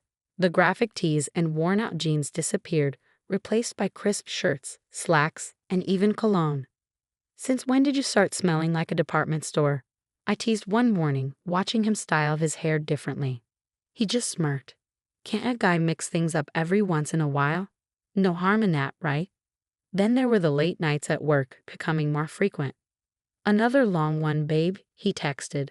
"Sorry, this project is a killer. I'll be home soon, I promise," he reassured. But it would be well past midnight before I heard his keys jingle in the door. I couldn't shake the feeling that something wasn't right. It lingered like a shadow. That's when I made the decision to hire a private investigator. It felt like a scene from a cheesy TV show, but I needed to know for certain. The evidence arrived in a plain brown envelope. Heartbreaking yet undeniable. Photos of Jack with another woman, their intimacy unmistakable, captured in moments that shattered our years together. But it was the recording that cut the deepest. Their conversations filled with affection and plans made it painfully clear. He was in love with her, or at least with someone else. I sat there, staring at the damning evidence before me, a chilling reality sinking in.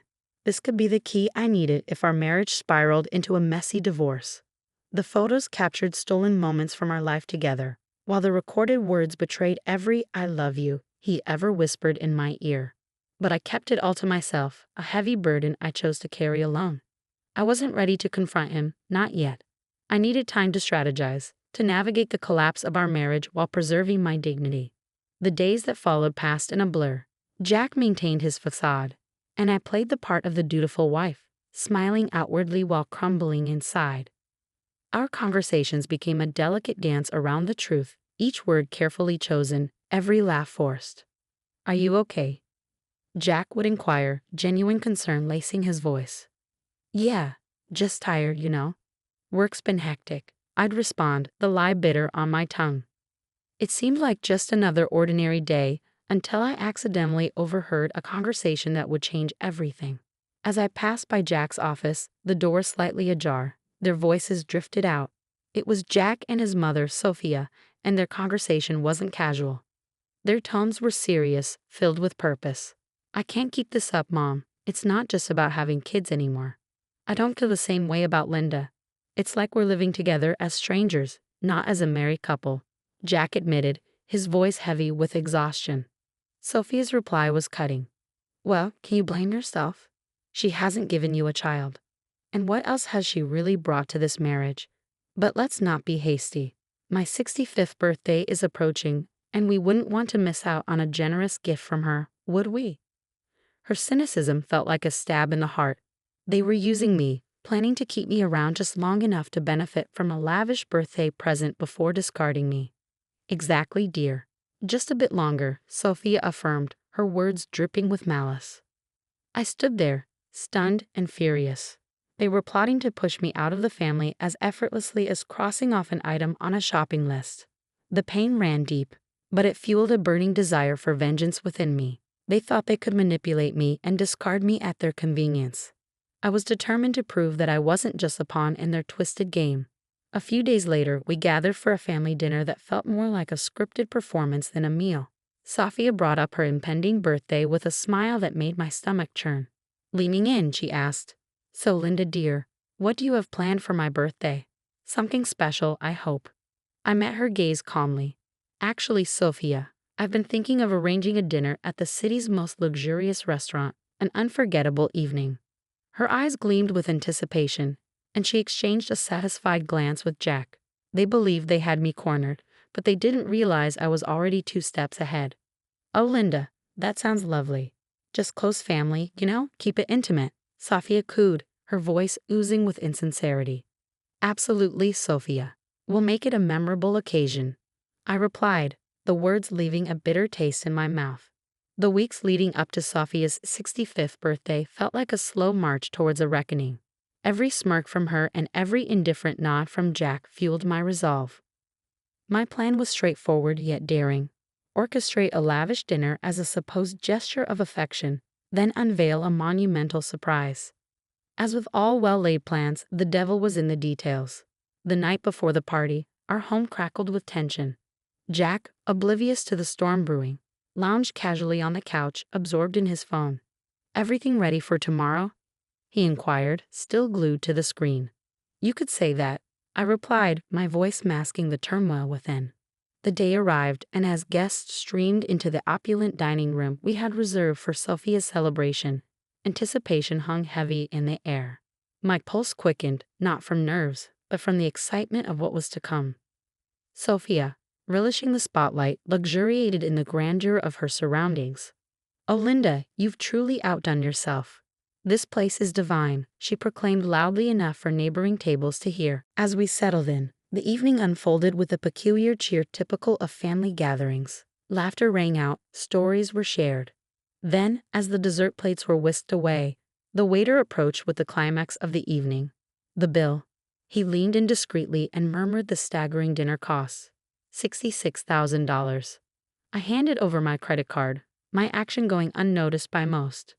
Then, with a strained smirk, Jack decided to drop his bombshell. "Linda, it's time for the truth. I'm done with this, with us. I want a divorce." His words hung heavily in the air, suffocating the room. Before I could fully process his announcement, Sophia, sharp and unyielding, interjected. Well then, now that's out in the open, it's best you leave, Linda. Tonight is about family, and well, you're no longer part of ours. The room fell into a hushed silence, every gaze fixed on me, awaiting my response. But I refused to crumble. With a composure I didn't truly feel, I rose from my seat, nodded, and departed without a word. The chill of the night air slapped against my skin as I made my way home, the weight of finality crashing over me in waves. By the time I reached Arno's apartment, I had a plan. I gathered my essentials, my numbness morphing into steely determination. This was the end of one chapter and the beginning of another. As I sealed my last suitcase, my phone buzzed incessantly. Initially, I ignored it, but curiosity got the better of me, and Sophia's voice erupted from the other end. Linda, the payment didn't go through. You need to fix this right away, Sophia's voice demanded. The irony was bittersweet. In my preparations, I had blocked access to the shared account, anticipating it would be Jack's first move. Oh, Sophia, what a shame. But since I'm no longer considered part of the family, as you've made abundantly clear, I'm afraid you'll have to handle this matter on your own. Her indignation crackled through the phone, but it was a symphony to my ears. The ensuing chaos was a fitting conclusion to the charade my marriage had become. I heard tales of the restaurant staff demanding payment, Sophia's escalating fits, and eventually the police being called to defuse the situation she had incited. In the end, it was Jack and his kin who scrambled to settle the bill. A poetic retribution for the betrayal and indignity they had subjected me to. The morning after the dinner felt like emerging from a tempest. Armed with my plan, my determination, and a stack of divorce papers in hand, I returned to what once was our shared abode for the final time. The atmosphere was tense, palpable, as if it could be sliced with a blade. Jack and Sophia stood there, seemingly embroiled in a heated exchange. Their animosity toward me seemed to merge into a unified front of fury upon my arrival.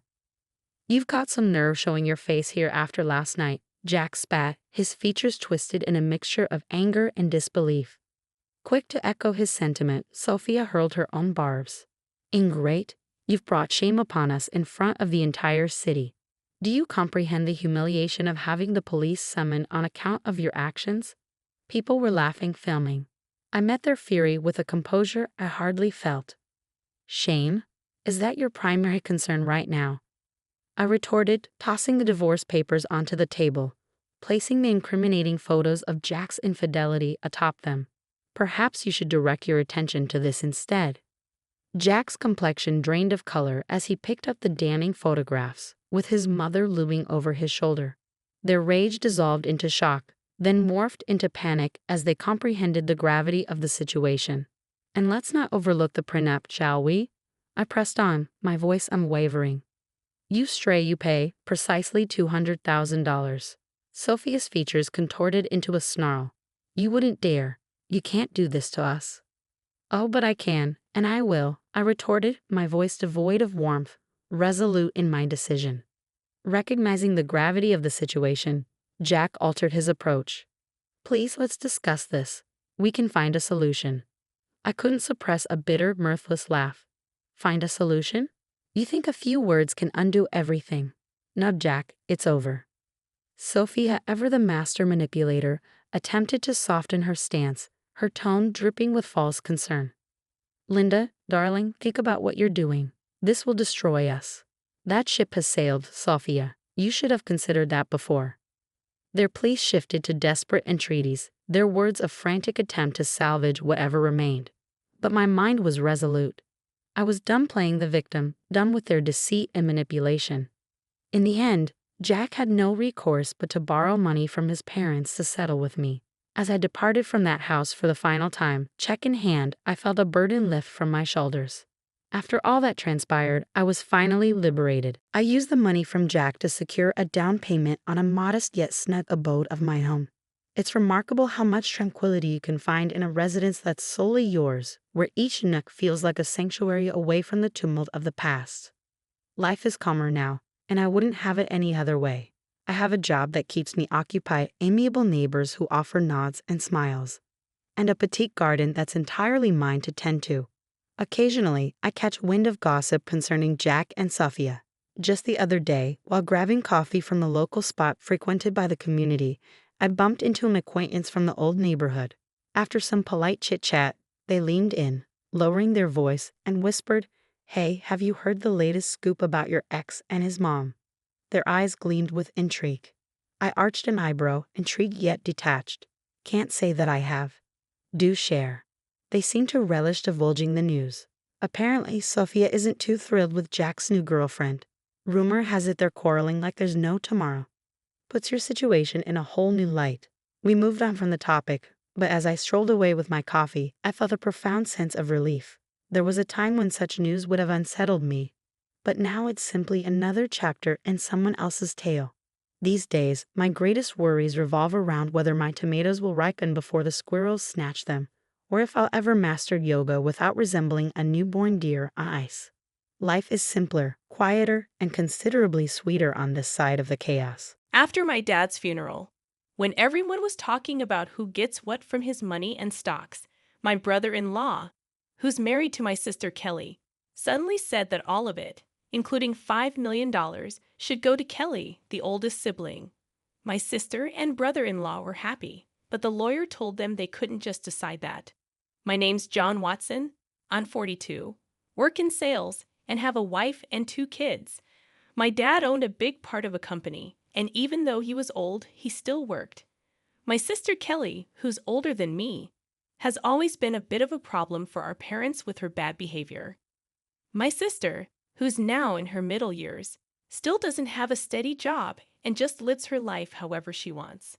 I've never really liked her, so I've always kept my distance. Then, when she turned 50, out of the blue, she brings home this guy and says, "I'm getting married." The guy, Chris Adams, is younger and good-looking, but he's pretty lazy and not very pleasant. My sister starts asking Dad for money for the wedding like it's no big deal. She blows through the cash real quick and then has the nerve to ask for more, which really upsets Dad. She figures she'll inherit everything eventually, so why not? I just watch her with a cold stare. Less than a year after she gets married, Dad has a heart attack while playing golf and passes away a few days later. It hits me hard, and I feel really sad. The sudden news of Dad's passing shocked all his friends, and our phones wouldn't stop ringing with condolences. But I couldn't just sit there and cry. I took charge, helping my stunned mom with all the arrangements for the funeral. As usual, my sister was nowhere to be found, off doing her own thing. After the funeral, utterly exhausted, Mom and I finally got a chance to catch our breath. But the very next day, a lawyer showed up at our door to talk about Dad's will. Mom and I already knew what was in it, but my sister and her husband barged in, clueless about the whole thing, and dropped a bombshell. All of Dad's stocks and the $5 million inheritance will go to my wife, the oldest daughter. So, hands off. Mom and I were speechless at their audacity. "We did it, Kelly. Now we're set for life," cheered my brother-in-law, fist pumping with joy. The lawyer, clearly surprised, spoke up, "Hold on a minute." As my sister glared, the lawyer gave them a stern look and said, "Kelly, you're not entitled to any inheritance." My sister and her husband were stunned, protesting, "That can't be right. Kelly's the oldest daughter, she should get everything." It was clear my brother-in-law had been banking on that inheritance, assuming my sister would get it all. Their expressions shifted as the lawyer spoke softly. "Did you not know? Kelly is not Mr. Watson's biological child." Suddenly, my sister's face paled, her eyes darting to our mother. "Mom?" Our mother wore a complex expression. While I had always known my sister was a half-sibling, it seemed she had been kept in the dark. She began shaking our mother, almost frantic. "Mom, what does this mean?" "Kelly, you're from my previous marriage," our mother muttered, shaken by my sister's grip. My sister, who had often teased me about being the favorite child, now wore a stunned expression. But if she was legally adopted, she should still have inheritance rights. My brother-in-law interjected, his voice rising. "Isn't that so, Kelly?" "Yes, that's what I thought," my sister replied. But our mother shook her head. There had been no legal adoption. Both my sister and brother-in-law seemed incredulous. "That can't be. I'm the oldest daughter. Even Dad said so." My sister's anger turned towards me. I won't let you take everything, she snapped, to which I responded, irritated by her entitlement. After all the support Dad gave you, you still say that. Be quiet. On his rightful heir. My sister and brother-in-law protested. But what's wrong with a father supporting his daughter? I sighed, feeling the weight of the situation. While it's normal for parents to support their children, my sister had been using my father's money to settle debts and deal with various troubles. Mrs. Watson, John, who had been silent until now, suggested, "Why don't we let Kelly see the will too?" The will? I have no idea about that. My sister panicked, although it was her own fault for not paying attention. Dad wanted us all to discuss the will's contents when he made it. But my sister brushed it off and went out to play instead. When I pointed this out, my brother-in-law gave her a fierce glare. What were you thinking? This was important. Faced with the question of what to do next, they agreed to hear it. The lawyer then revealed Dad's will, stating clearly that the inheritance was for me and my mother. It also explained why Dad didn't adopt my sister. Initially, he intended to, but he grew disappointed with her behavior towards me, her half-brother, and her reckless spending as she got older. So, I actually have no inheritance rights. Realizing this, my sister was stunned. Damn it! What now?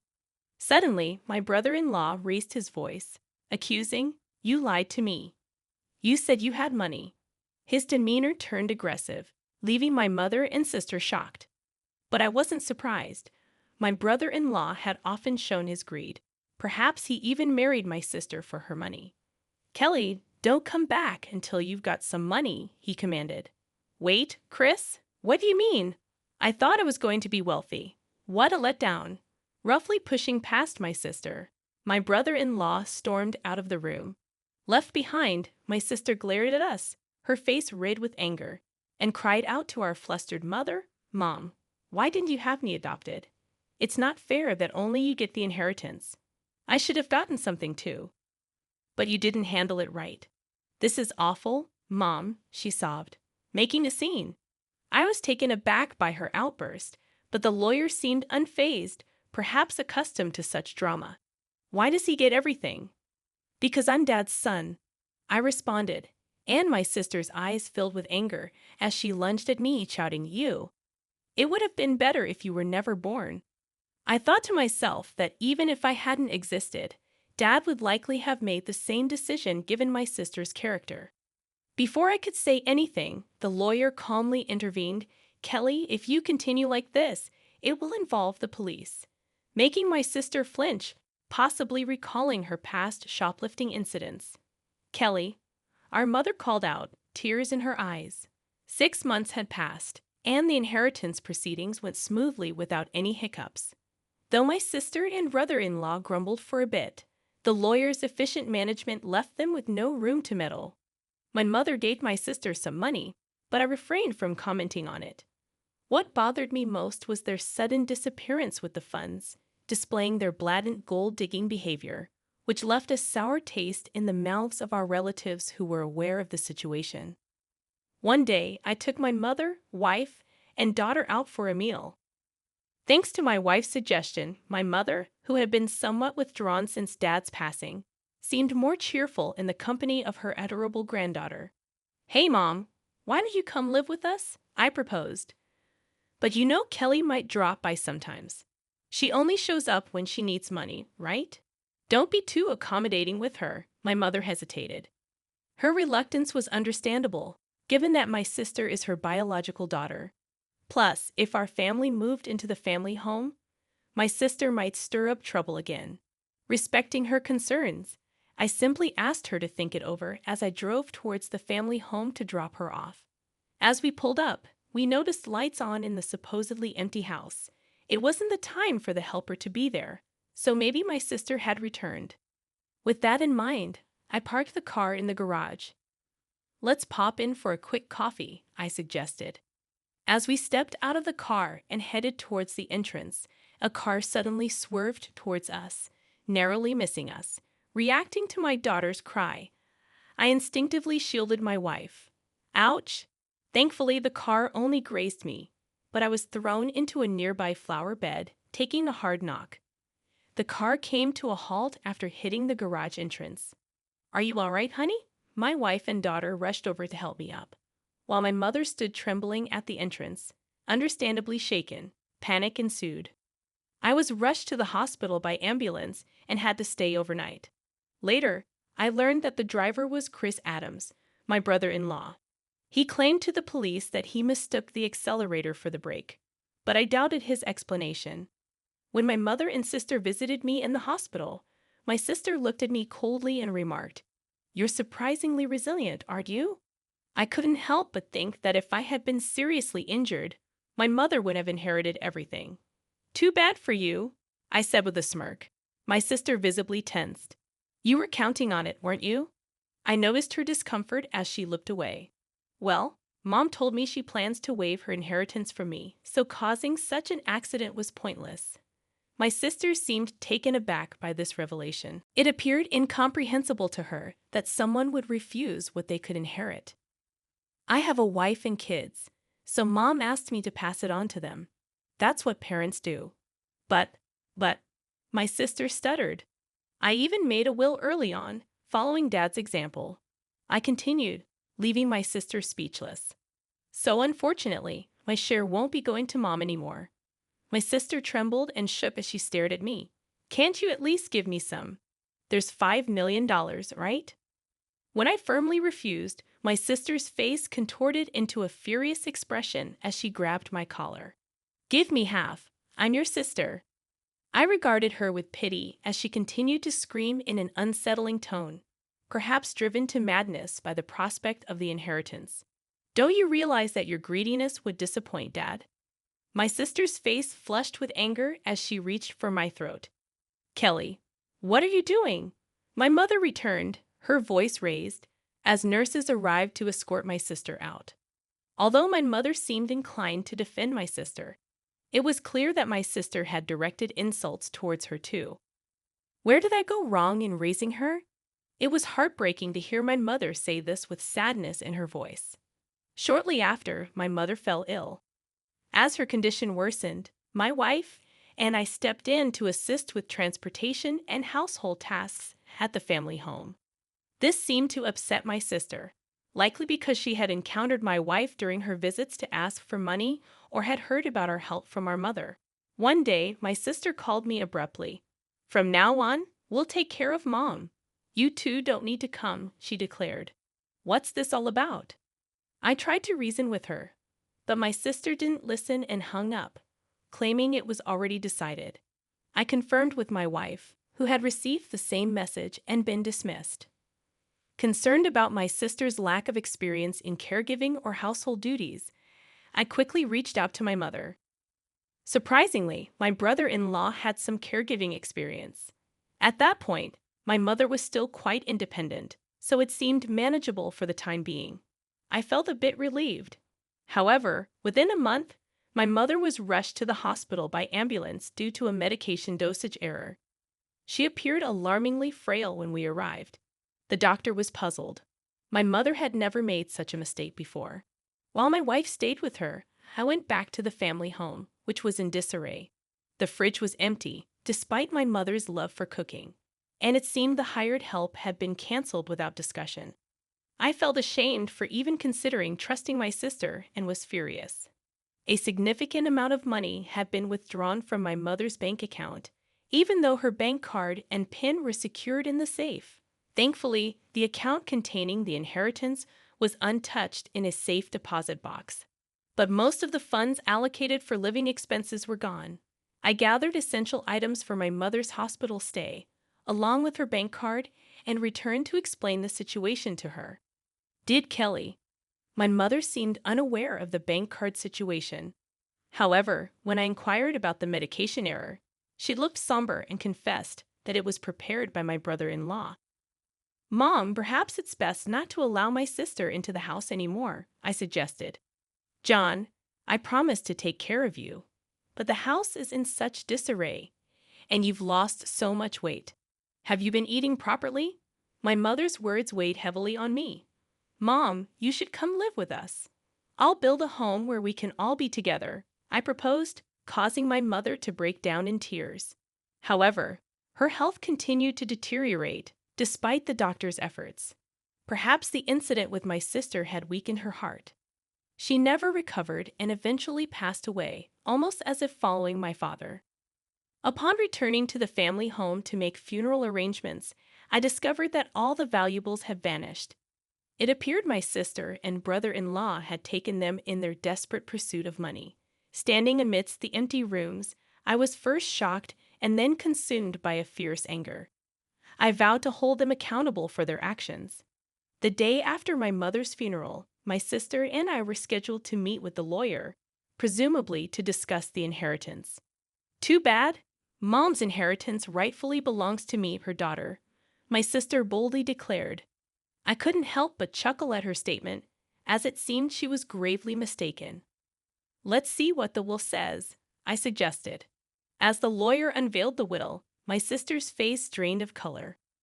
No, this can't be. Kelly is not entitled to inherit anything. That's Dad's final wish, my brother-in-law exploded. However, the lawyer calmly reiterated the same statement. This is absurd. Kelly is that old woman's biological child. My brother-in-law erupted, sweeping items off the table in anger. You can't deceive us. Give us the inheritance now. Chris, did you try to harm my mom? I confronted him. He shot me an irritated glare. What? I never did such a thing, he retorted. Then why was there a mistake with her medication? I pressed further. My brother-in-law scowled in annoyance. Who cares about that, John? It's outrageous that we're not getting any inheritance, my sister interjected, seemingly losing her composure. What have you done? I asked her, stunned. It seemed she hadn't rushed over after hearing about our mother's passing, but had been banking on the inheritance to cover her expenses. Tell me this isn't true. I'm getting nothing. My sister demanded of the lawyer. Well, the lawyer began, carefully explaining the legal distribution of the inheritance. However, after deducting the amount my sister had withdrawn and the items she had sold, there was almost nothing left. She scratched her head in frustration. This outcome was reached after consulting with the lawyer in advance, I interjected. That can't be. It can't be this little. My sister muttered to herself, clearly dissatisfied. Having relied on our parents without ever experiencing the hardships of work, she seemed out of touch with reality. I couldn't contain my contempt for her. Mom thought you'd take care of her, but you just took her money and abandoned her, you ungrateful person. I couldn't hold back my anger. Taking care of someone costs money, you know? What are you talking about? My sister shot back. Then show me the detailed expenses you used for Mom's living costs. I'll cover the necessary expenses, I challenged her, extending my hand. My sister's face paled, and her lips trembled. I don't have that. Without receipts, it won't be recognized, the lawyer emphasized, leaving my sister speechless. Facing her, my brother-in-law attempted to sway me with a pleading tone. John, your sister really needs help. Can't you lend her a hand, even just a little? I declined firmly, feeling my frustration growing, and it seemed my brother-in-law was reaching his limit too. If everything had gone as planned, Kelly would have had the entire inheritance by now, he muttered. What do you mean by that time? I questioned, but before I could delve deeper, my brother-in-law let slip a revealing comment. Because of this guy, nothing ever goes smoothly. I was supposed to get a new car, but all I got was barely enough for repairs. My sister desperately tried to interject, but it was too late. That's a serious accusation. It sounds like fraud, the lawyer remarked, holding a recorder and smiling at the couple. What? That's illegal. I clearly stated at the outset that this meeting would be recorded, and you both agreed to it. My brother-in-law paled upon realizing his mistake. Turning to him, I declared, Chris, I'll be pressing charges for that accident. Don't be absurd. There's no evidence. You've just provided the evidence yourself. My sister burst into tears and shook my brother-in-law in frustration. You fool, it's all your fault. What are we going to do now? Eventually, my brother-in-law faced criminal charges. His previous offenses also came to light, leading to his detention by the police. My sister, implicated as an accomplice, received a lesser sentence. However, unable to afford her rent, she sought help from relatives but was rejected by everyone. As for me, I continued to work diligently without relying on any inheritance, finding solace in the dividends from stocks as a small pleasure. Let's go live with my parents starting today. They're my parents, so there shouldn't be any problem, right? My husband surprised me with this idea out of the blue. I was shocked and almost cried because I never expected it. Isn't this too sudden? My dad just passed away, and it's only been a few days since his funeral.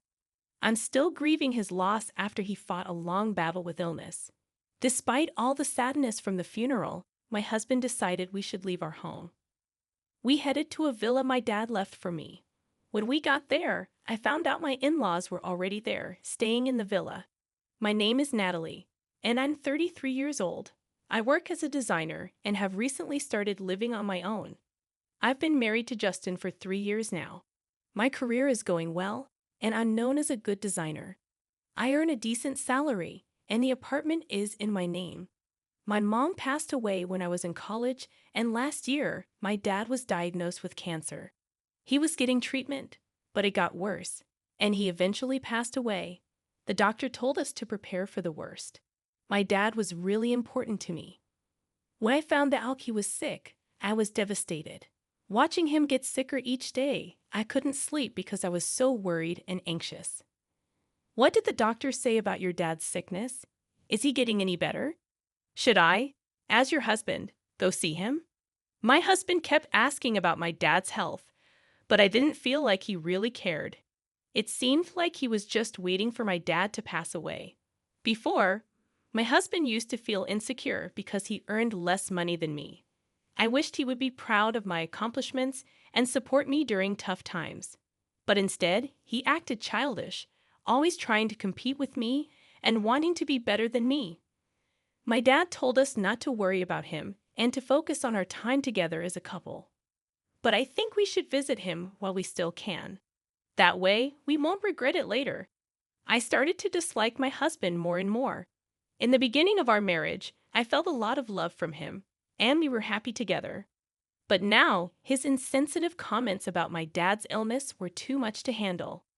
I realized that the loving husband I once knew had changed, and it was hard for me to accept. My husband works from home. I planned to work from home too after becoming independent, but he said having someone around distracted me, so I rented a small office and started commuting. Even though the hospital was nearby for me, my husband stayed home all day, leaving all the chores for me to do. I had to juggle work, taking care of my dad, and coming home tired to find a mess my husband made in dishes he hadn't cleaned. He only cared about himself and didn't consider my feelings. Living with him made me realize how little he understood me, and I felt very lonely. After my father passed away, we had already sold our family home as we had discussed with him before. I was busy with funeral preparations until we headed to the funeral hall. But my husband seemed more focused on phone calls or disappearing than helping me. Justin, please help me, especially now. I pleaded with him, but he brushed it off, saying he had work calls to attend to. My frustration with my husband grew as he seemed distant and disinterested during this tough time. His attitude had changed, and he appeared colder than before, leaving me feeling even more sad and isolated. On the day of the funeral, he spent a lot of time chatting with his parents, and their smirks and the looks from others made me feel even more alone. Despite the smooth handling of the funeral procedures, my husband suddenly suggested that we move in with his parents. He said it casually, almost as a joke, but I couldn't believe he would suggest such a thing, especially after the loss of my father. Live together where? We don't have any spare rooms in this apartment, I countered, reminding him that our apartment was already quite full, with one room used for his work materials. Then he mentioned the villa I had inherited from my father.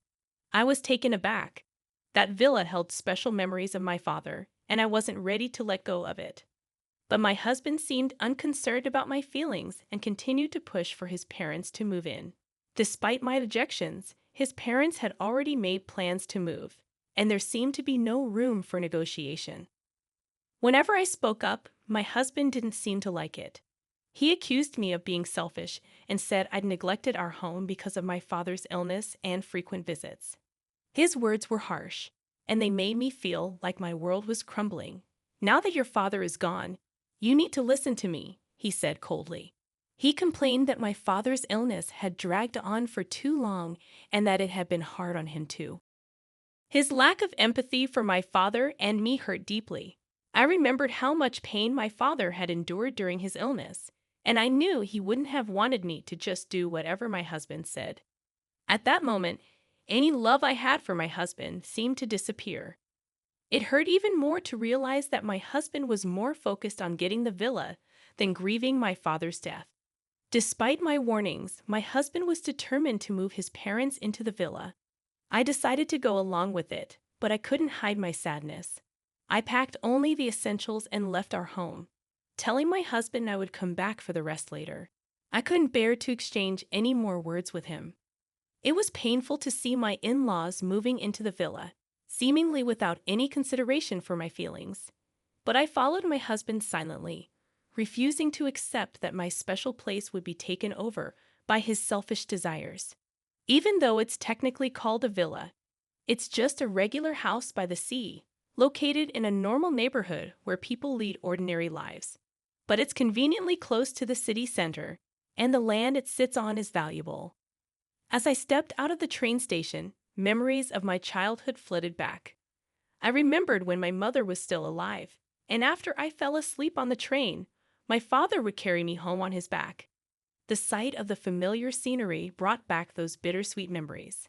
When we got to the villa, my in-laws were already there. I felt suspicious because it seemed like my husband had secretly given them a key without telling me. The idea that they had planned to move in without anyone knowing made me even more uneasy. Inside the villa, my in-laws seemed excited about their future life there. They admired the sturdy furniture my father had chosen, which had a slightly different European style, probably influenced by my mother's taste. They couldn't stop praising the villa, saying how perfect it was and how lucky they were to live there now instead of our cramped apartment.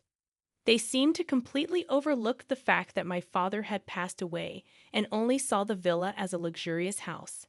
My husband joined in with their insensitive comments, laughing as they toasted the move with beers. I sighed deeply as I prepared some snacks, feeling frustrated and alone. As I observed my husband and in-laws, memories of precious moments with my parents at the dining table felt tarnished. Despite my discomfort, I decided to keep my feelings to myself and endure the night. However, the next morning, the peaceful atmosphere of the villa was shattered by my mother-in-law's loud scream. I quickly realized something must have gone wrong. As I woke up, I saw my father-in-law and husband fussing around, while I took a moment to reach the source of the commotion. In the bathroom, my mother-in-law was on the floor, holding her foot in distress. "The floor just collapsed beneath me," she gasped, clearly shaken by the sudden incident. My husband and father-in-law didn't seem to understand what had happened, insisting that the floor looked fine. They checked the spot she pointed to, but the floorboards appeared smooth and undamaged. Despite this, my mother-in-law was convinced that the floor had given way. Seeing their confusion, I suggested, "Have you tried stepping on that part of the floor with a slightly different color?" All three of them were taken aback and focused their attention on that spot. Stepping forward, I used my slippered foot to press on the differently colored section. Well, what was that? The floorboard made a clear sound and slightly sank when I stepped on it, but it snapped back into place the moment I lifted my foot. If someone stepped on it unknowingly, they'd surely think the floor had collapsed. See, the floor sinks a bit. It's kind of like a trap. Wait, that's dangerous. Is there something wrong with this house? My explanation seemed to surprise and worry them. I calmly clarified, "It's not a problem with the house. My father intentionally installed it like this." "Why on earth would he do that?" they asked, puzzled. It's a feature of what you might call a mechanical mansion or a trick house. You see, my father was a big fan of ninjas. This villa was his pride and joy, and he loved adding all sorts of clever mechanisms to it. As a child, I often watched him work on the house, adjusting its mechanisms or adding new ones. That's why there are traps and clever mechanisms all over the villa. A shelf you shouldn't touch, a floorboard that drops when stepped on, a door that only opens in a specific way, hidden doors, and even secret rooms. This villa is a testament to my father's dreams and ingenuity, developed over many years. While I, having grown up visiting and learning from my father how to operate all the traps, have no trouble navigating them. It's a different story for my husband and in-laws, who are unfamiliar with them. I did warn you that living in this villa would be challenging. I also told you it's a place filled with memories of my father. My father's intense ninja obsession is well known among our relatives. It's surprising that you didn't know about it. My husband claimed he hadn't heard. But now he was speechless. My in-laws were equally stunned by this revelation. With our apartment lease already canceled and nowhere else to go, they looked to my husband for guidance. Amidst this, both my father-in-law and husband accidentally triggered another trap, causing them to fall. Seeing them on the ground, I couldn't help but chuckle. "Feel free to stay as long as you like," I said, though my tone was more sarcastic than sincere. They had been dazzled by the villa's luxury, ignoring my warnings and showing no interest in my father's hobbies. Now, their oversight was catching up to them. Even explaining the dangers of the traps fell on deaf ears. "This isn't a big deal. We'll get used to it," my husband responded confidently. Acknowledging his comment, I said, "I'll head back to the apartment to prepare for our move." However, in reality, I had no moving preparations. I planned to take a few days off and spend time sorting through my father's belongings. As expected, after just 2 days, my husband and in-laws had had enough. During that brief time alone, I found comfort in solitude and began to see things in a more positive light, making plans for my future. Before long, my father's villa became a small tourist attraction in the neighborhood. It was regularly featured in local newsletters as the trick mansion hidden in our residential area. When the villa was occupied, curious people would come to visit, drawn by the intriguing tricks. Looking back, I remembered seeing strangers touring the villa and local kids playing around, making it a lively spot. My father had listed both the villas and our old home's phone numbers in the newsletters. However, since our family home was sold and it's numbered inactive, all the inquiries came to the villa's number. Thanks to my upbringing, I was able to handle calls from foreign visitors who didn't speak our language, but my husband and in-laws couldn't understand foreign languages at all.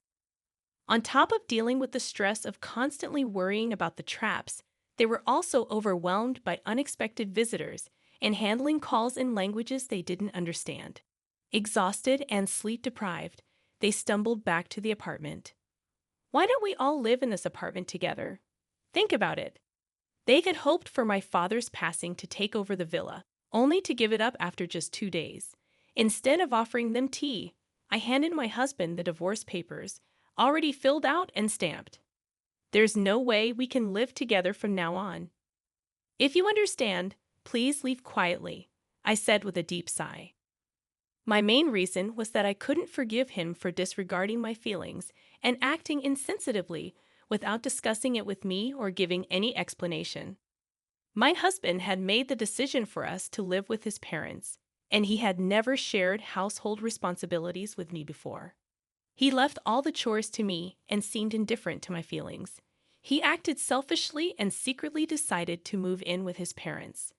I couldn't see myself continuing to live with someone like that. "What happened? You used to love me, right?" My husband's question, filled with his usual cluelessness, made me laugh. "Do you think I could love someone who wished for my beloved father's death and would rejoice when he passed?" I handed him the divorce papers and drove the three of them out of the apartment. "First of all, this is my apartment. If anyone has a problem, it should be you leaving." My husband raised his voice, not caring about the neighbors, but I stayed calm. "Natalie, I'll call the police for trespassing. If you don't want that, leave quietly. Remember, this apartment is under my name. Their silence followed my words.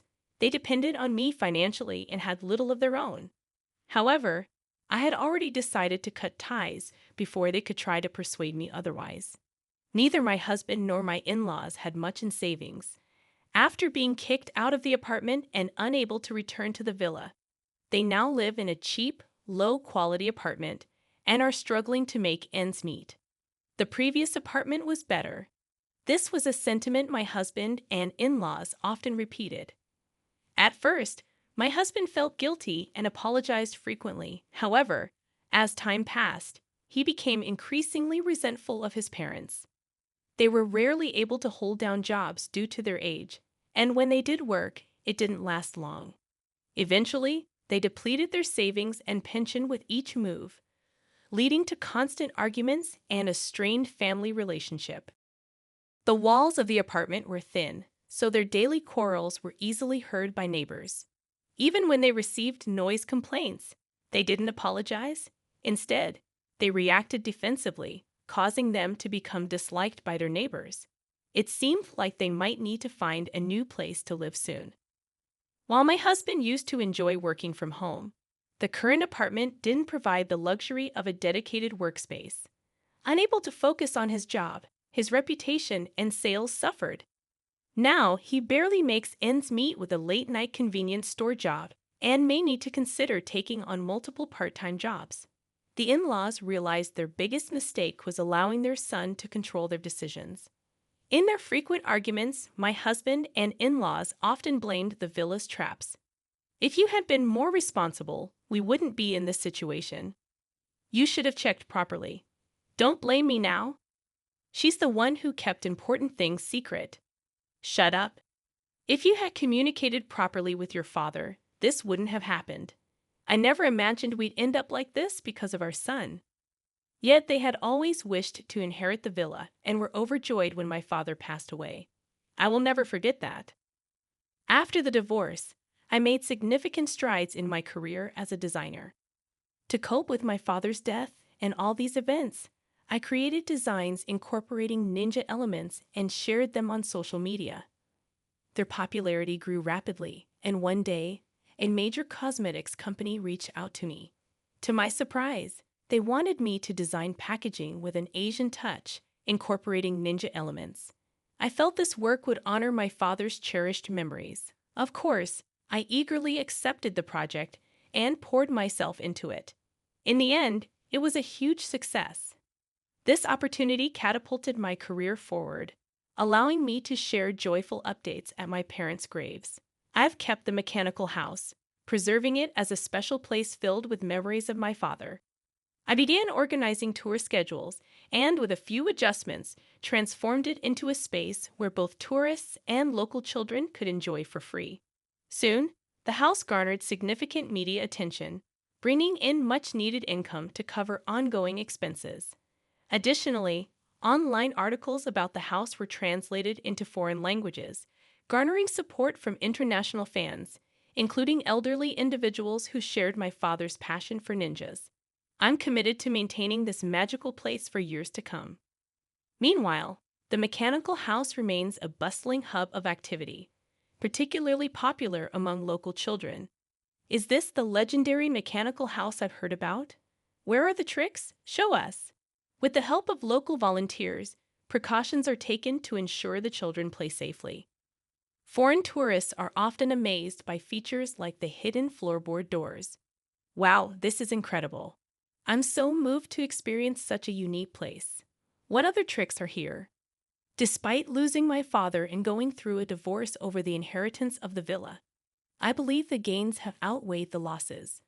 The villa has transformed into a memory-filled destination shared with loved ones. Personally, I've undergone a profound transformation, moving forward with renewed optimism and hope.